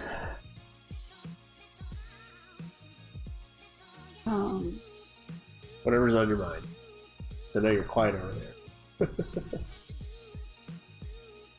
Because I'm trying to figure out, like the first grid A. Grid 1? Yeah, grid 1. I'm sorry. You're okay. How did they have that slope different? Well, I think the slope is the same. If we take this line, but it seems like it went in a little bit. what do you mean in? I'm talking about towards the bottom. Here? Yes. Yeah, so what we're trying to do is we're trying to solve the slope issue so that we can get to this point. Okay. So right now we're trying to figure out. Okay, so We're trying to figure out. other than that, I don't think I have any questions. The problem we're trying to solve right now is that the building manufacturer, instead of documenting a slope and documenting this stuff, they've documented the bottom of this. And the issue with that is that when we come over here to the one that has parallel lines, by the time we get here, even though they drew it that way, this line is not. Let's see.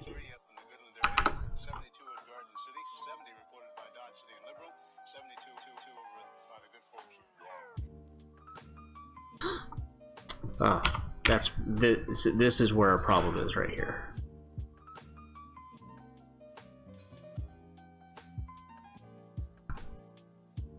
Yeah. Right. See, it doesn't intersect Yeah. at that height that they gave us. Yeah. So that's where we're off. That's where it's off just a little bit here. Okay, even though it's all sloping the right direction, if we come in here and we create a line, go 0.12 and down 0.3. See, that's where it's off right there.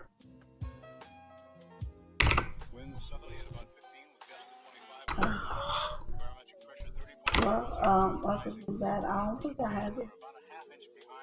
Let's see what it's doing over here. See, it's kind of nothing's really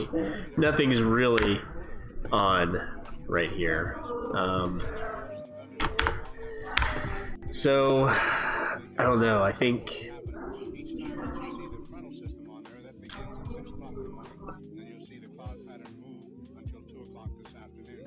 So this stays the same.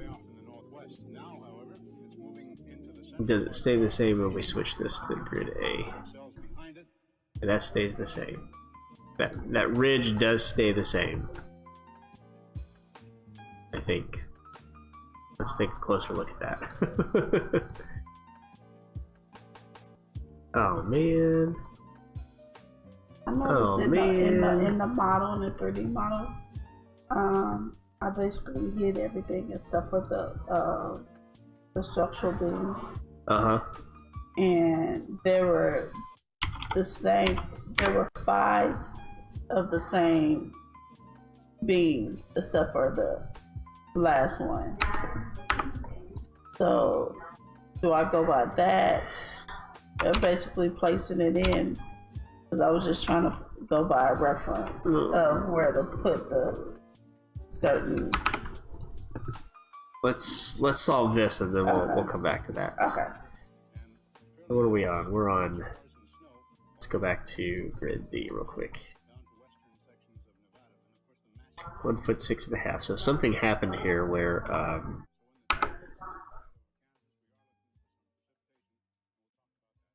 these guys can get really annoying really quick. By the way, you can see that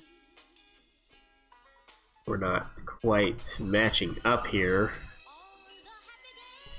I think that is a result of this not quite matching up as well. Yep. So we've got that set. We need to reset these lines. That's what needs to happen. Intersection here. And then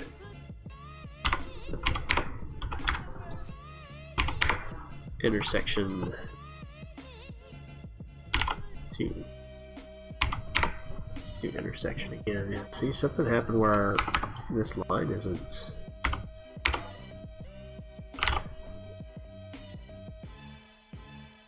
It's kind of weird. This one mess up too? It did.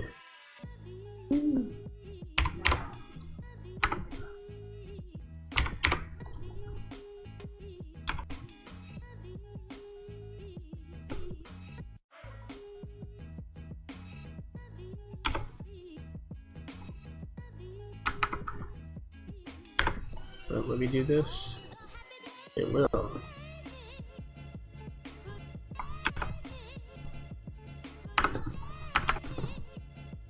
Okay.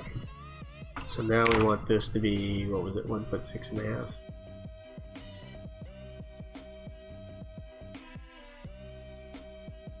That feels better.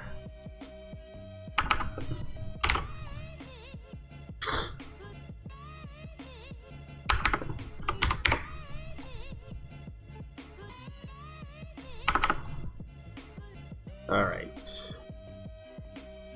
Where is it? Rafter depth. There we go.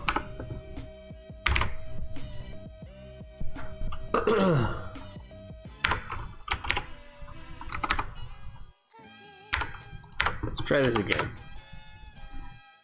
Alright. We've got this. Let's get rid of that. And let's get rid of that for now. Whoa. Let's hit all the buttons.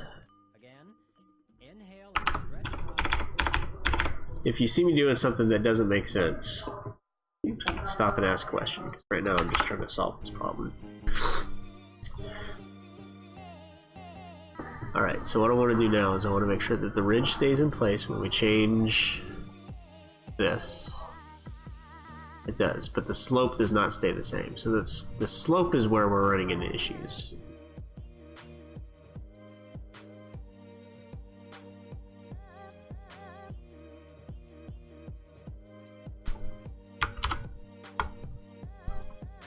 Oh, that's also an issue.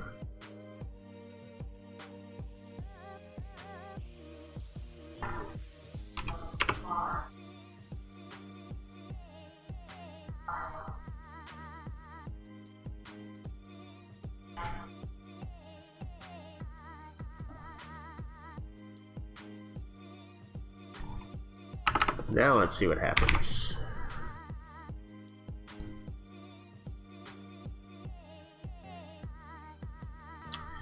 So what was happening before,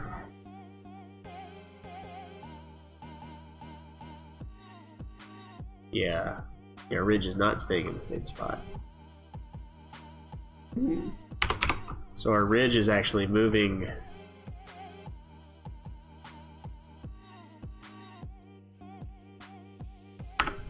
That's interesting. Our ridge is actually moving when we do that. Let's go ahead and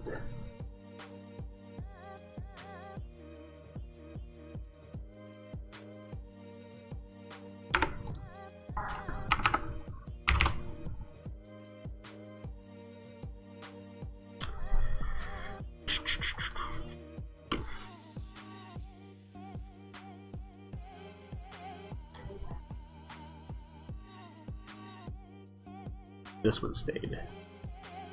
As long as that one stayed in the right spot. Okay.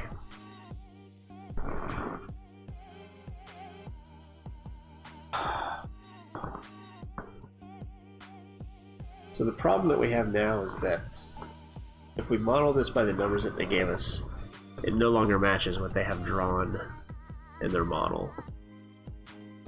So we're going to have to go back to our client and ask them, do you want us to model it the way that they drew it or the way that they documented it? Yeah. Because they're not the same. Yeah, I kind of noticed that.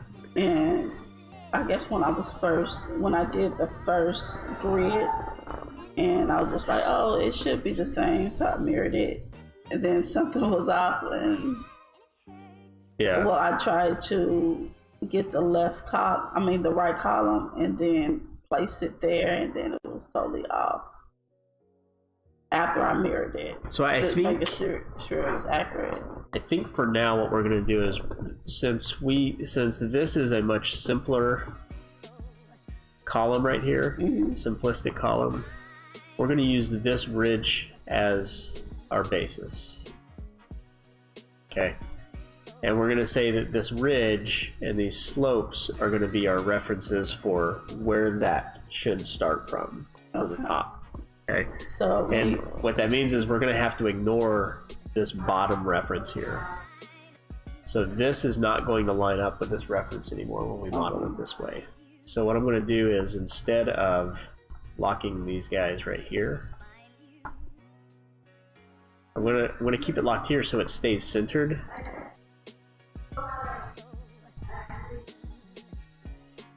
And instead of letting that stay lined up there,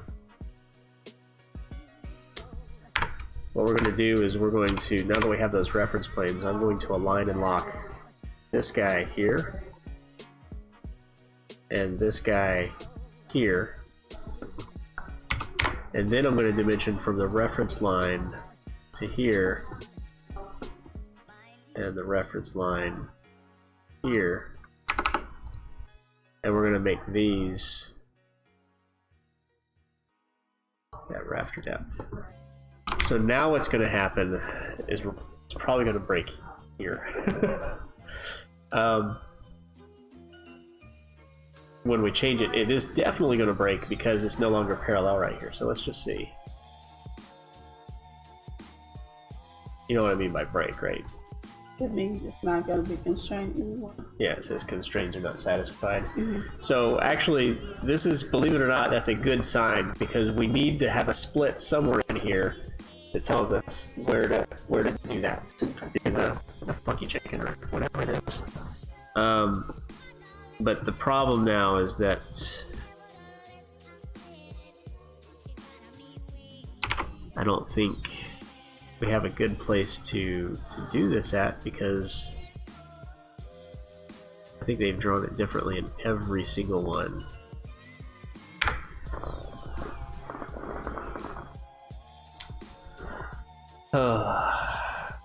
So let's do this for grid A. All right. Do we have this set already? 10 foot 4 3/4, 9 foot 9 3/64. So what we're going to do is we're going to bring this here.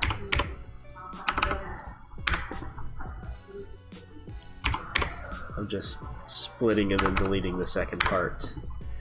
And then what I'm going to do is I'm going to align and lock that right there. And since it's parallel, it's just going to move it in that direction. It's not going to do anything special for us. And then I'm going to go from here to here.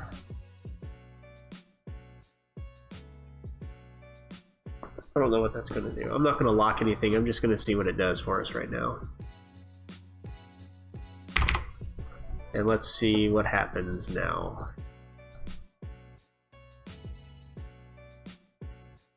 Boom.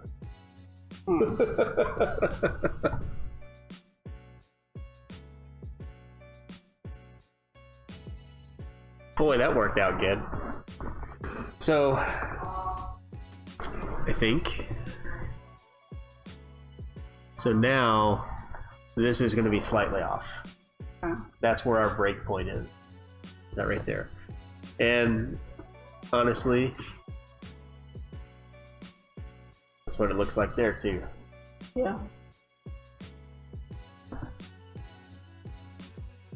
All right. So, hour and a half later, 2 hours later. Is mine just blown, or do you? I mean, do you feel like you have a good understanding of what you just saw? Do you feel like you can take that and apply it somewhere?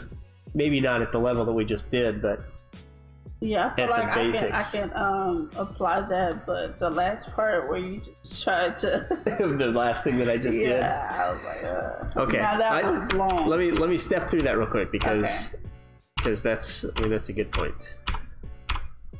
But I feel like if I could make a chair, I could well design a chair. Well, you can probably model it for sure, right? Yeah. And then the parametrics is the next part. And I'll tell you, making Revit families is one of the most frustrating things in Revit because of this process of debugging and debugging. And sometimes it feels like, well, it's just quicker to model it as it's there for this one, and then I'm done. But what you always forget is that when you have to go through and change something in the DD phase or in the CD phase, is that now you have to go and change that, and you have to change it every single time. And if you have 50 of them, you have to change it for all 50 of them. So at first, it can be frustrating. It can be a little depressing, even. But as you get better at it, and you start to see where you can make the efficiencies of, well, if I make this change here and apply it to these 20 different pieces, then I can quickly update it later on. And you start to get an idea of what the client's going to change and what needs to be updatable or what's good with just creating it the way it is. So those are the things you just have to keep in mind. Let's see here. Okay, so what I did. So this line right here, I'll stick with this one because it's the same on this side. So we have this dimension here, right, which is our punch length right there. This parameter ensures that this line stays parallel with the reference plane, not the line, the reference plane. Remember, we aligned and locked this to the reference plane? This reference plane is frozen in space. It is not constrained to anything. All we did is we basically said, okay, since they didn't document it, what we did is we found the ridge height from this one, and we said, okay, our ridge height's always going to be the same, and we're always going to have a 312 pitch. Okay, and from that we created the reference planes, which are going to be frozen in space. Okay, so these lines and these reference planes will never move, regardless. Okay, now hopefully when we set an eve on this, it's about that height. That's the hope. All right, so because these are parallel, I can't move this line right here any direction other than parallel to that, or else it'll break. Okay, so remove constraints. And I actually think I have it locked right here also. Where's the other one? Right there. Okay. So the reason I split it, oh, there it is. There's a dimension right there. I should be able to do this, but not this. So I can go parallel, but not this way. So what I did, instead of having to undo all of those constraints that I had on here, all I did was split it somewhere around here, and then just deleted that one. So that got rid of all the constraints. So this is no longer constrained except by this. Yeah. So same thing, I can move it parallel, but I can't change it to whatever I want. Okay, so then all I did is I set this to 0. Except that apparently doesn't work. So align, there we go. So when I use a line, it knows that it has to stay parallel. Okay, and then all I did was lock it. So it's locked to this reference plane in this direction, but it's not locked to anything in this direction. Okay? And then all I did is I let Revit kind of do its own magic. I said, I want a line that goes from this endpoint to this endpoint. I'm not going to lock anything.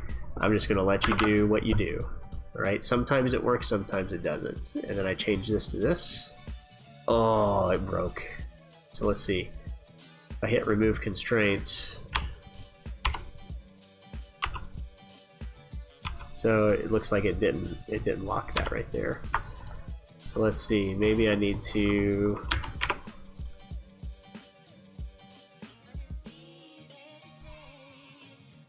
I think I did do that. Let's see. Is this going to be a one-time deal where I get it to work one time and never again? Yep. Let's see what breaks. Still broke right there. So let's see what happens. Okay, so this is also not working right, so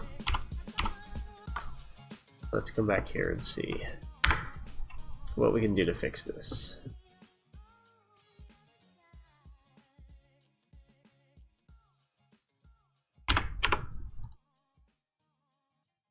Oh, that looked like it wasn't aligned either.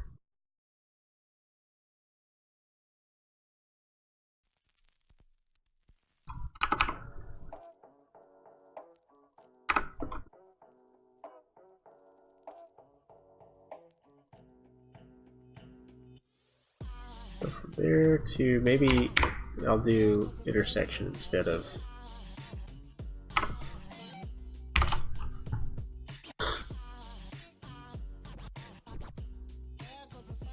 And this is why making families is frustrating right here.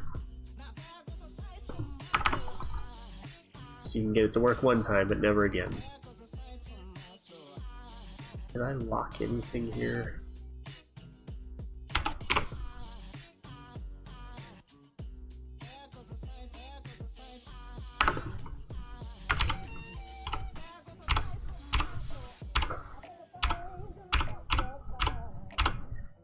Let's get back to this and make sure that we haven't completely broken it.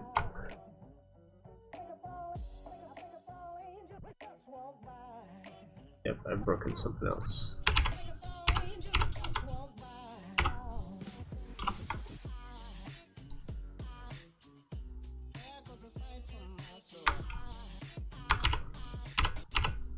Lots of undoing.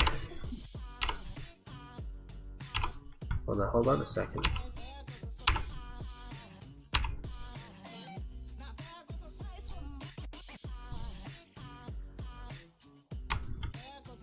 I've undone too much.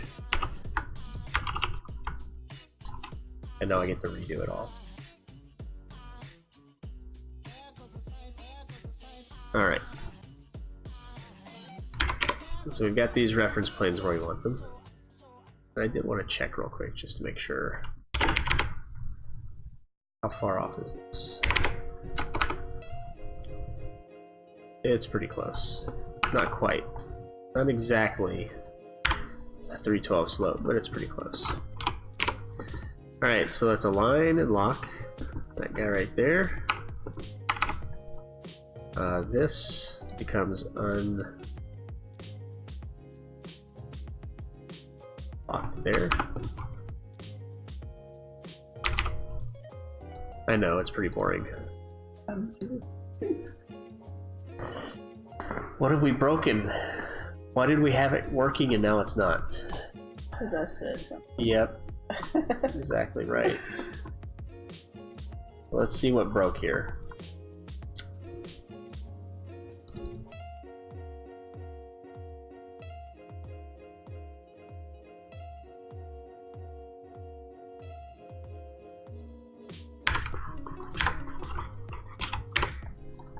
Alright, let's get some things back in place here. Offset, what are we on? We're on a 1'2" one.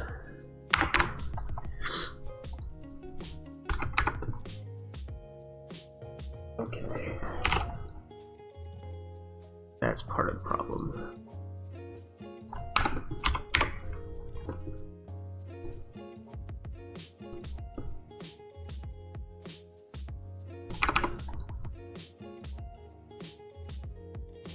Two.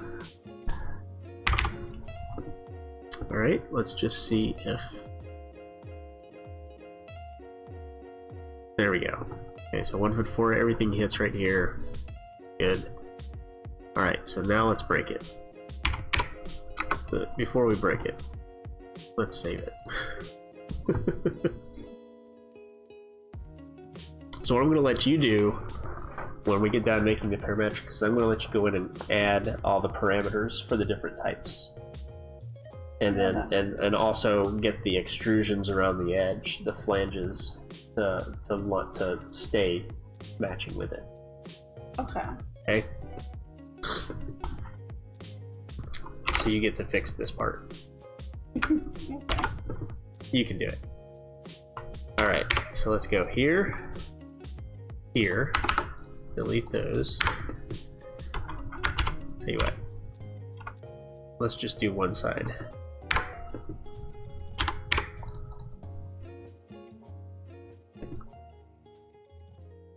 Excuse me.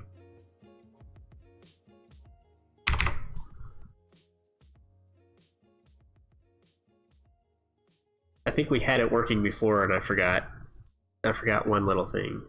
You ever seen the movie Office Space? No?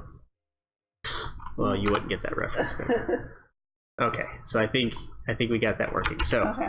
Did that make sense what I just did? Well, you had to make sure everything. Well, you had to make sure what was broken. So Yeah. So the line staying parallel makes sense, right?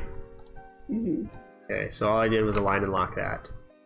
And what I forgot to do is this line right here was still locked to something from previous that it didn't need to be locked to. So it was trying really hard to stay in place when it shouldn't have been.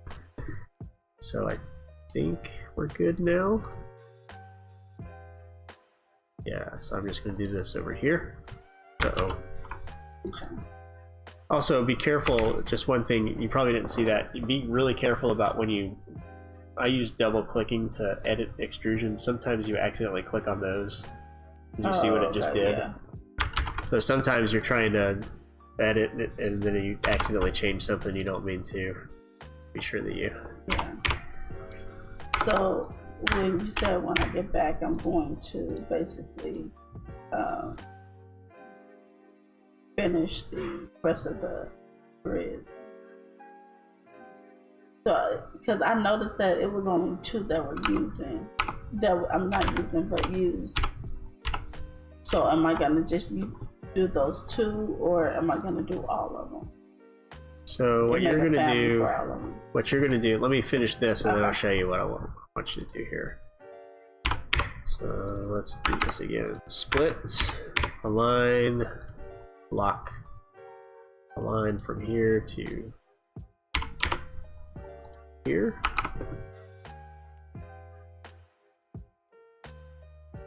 And then pray. There we go. And so I'm hoping that if we move this, as that dimension changes, you see that haunch changes shape. And that's exactly what we want. So what you're going to do is we've just completed this last one here and the first one here. Okay, so you have 2 things that you're going to do. The first thing you're going to do is you're going to go in and you're going to create a type for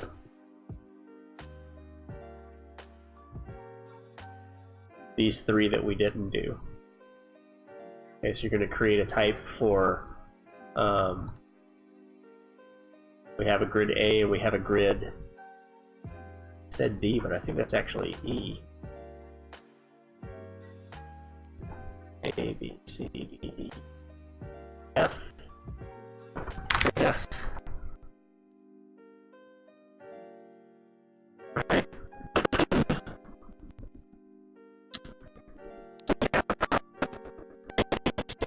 F. So we have A and F done. These 3 right here are these other 4 grid lines somewhere in the middle. And I know they have, oh, there was a drawing somewhere that I thought,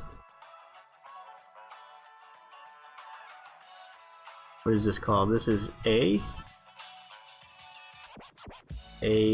okay, so this is A1, this is A25, so I'm sorry, this is 1, 2, 3, hold on a second. I kept calling it A through, I'm sorry, it's grid 1. I believe you got that from me. Yeah, I got Courtneyitis. Grid 6, okay, and grid, hey, I was just trying to be consistent. Yeah. And grid 1. Alright, grid 6 and grid 1. Alright, so we've got grid 1 and grid 6 done. So what you're going to do is you're going to go in, you're going to create a new type. So new type, grid 2, you put in, you know, be consistent with the naming convention. And then you're going to change these parameters to meet the numbers for grid 2. And I think this, one of these is, so this is grid 3. I think one of these, 5 of them. Yeah, this one's grid 2 and 5. So this one is 2 and 5. Okay. And then this one is 4. Which one is that? It's the one that says A25.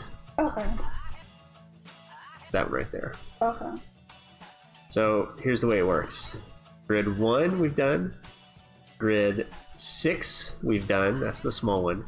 Grids 2 and 5 are the same. Okay. And then grid 3 and 4 are these last 2 right here. Okay. So what you're going to do is you're going to go in and put all the parameters in. And when you put them in, you put the numbers in and you hit apply. and see if it flexes. If it breaks, then we have to figure out, okay, what broke.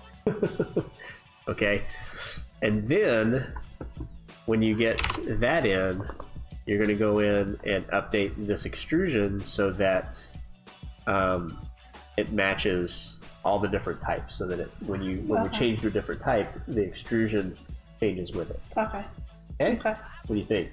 Okay, I can do it. All right. All right. Thank you. Yep. Thank you. Thanks for sitting tight and going through that. Hopefully that'll be valuable to you. So It is.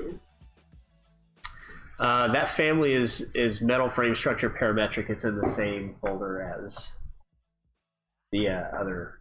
So. And I'm getting mighty tired of your trifling ways and of listening to the great.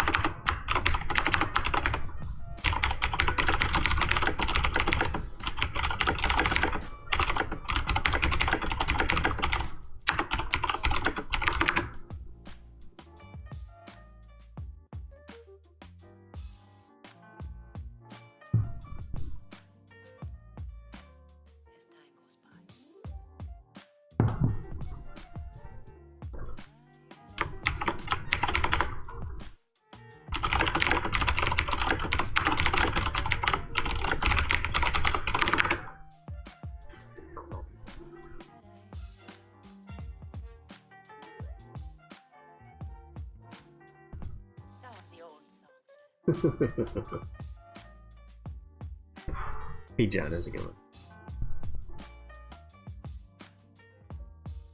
Yes, I used to have a Miata.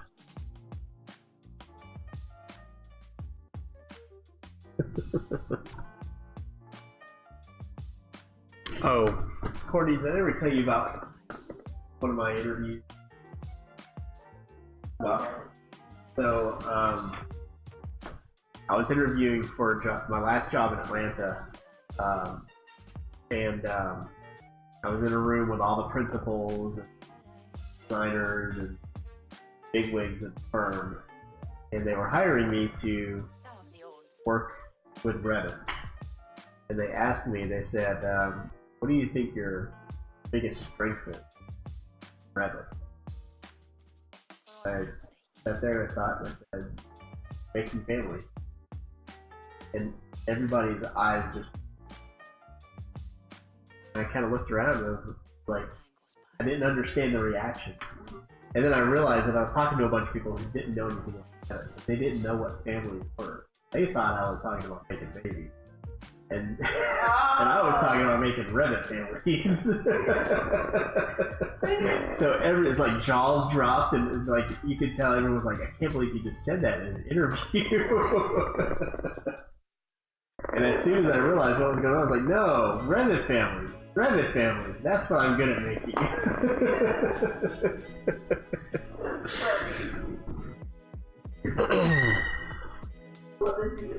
I got the job.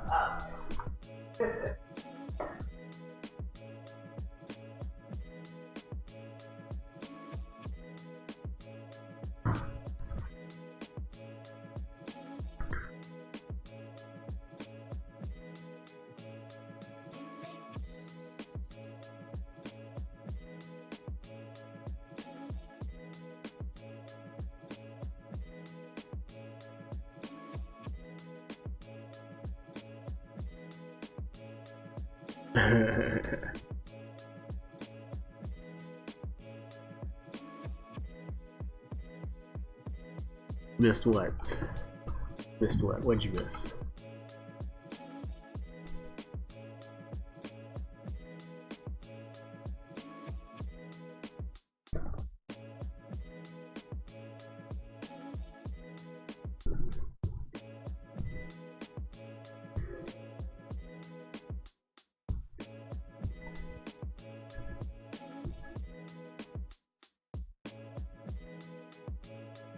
My logo video on Discord? What?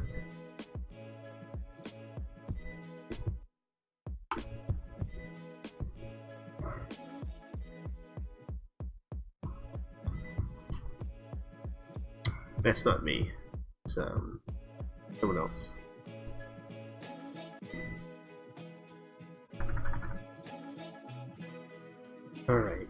So I think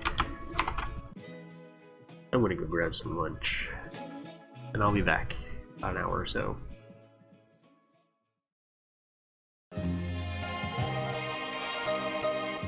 So thanks for watching, and hope it's entertaining or educational.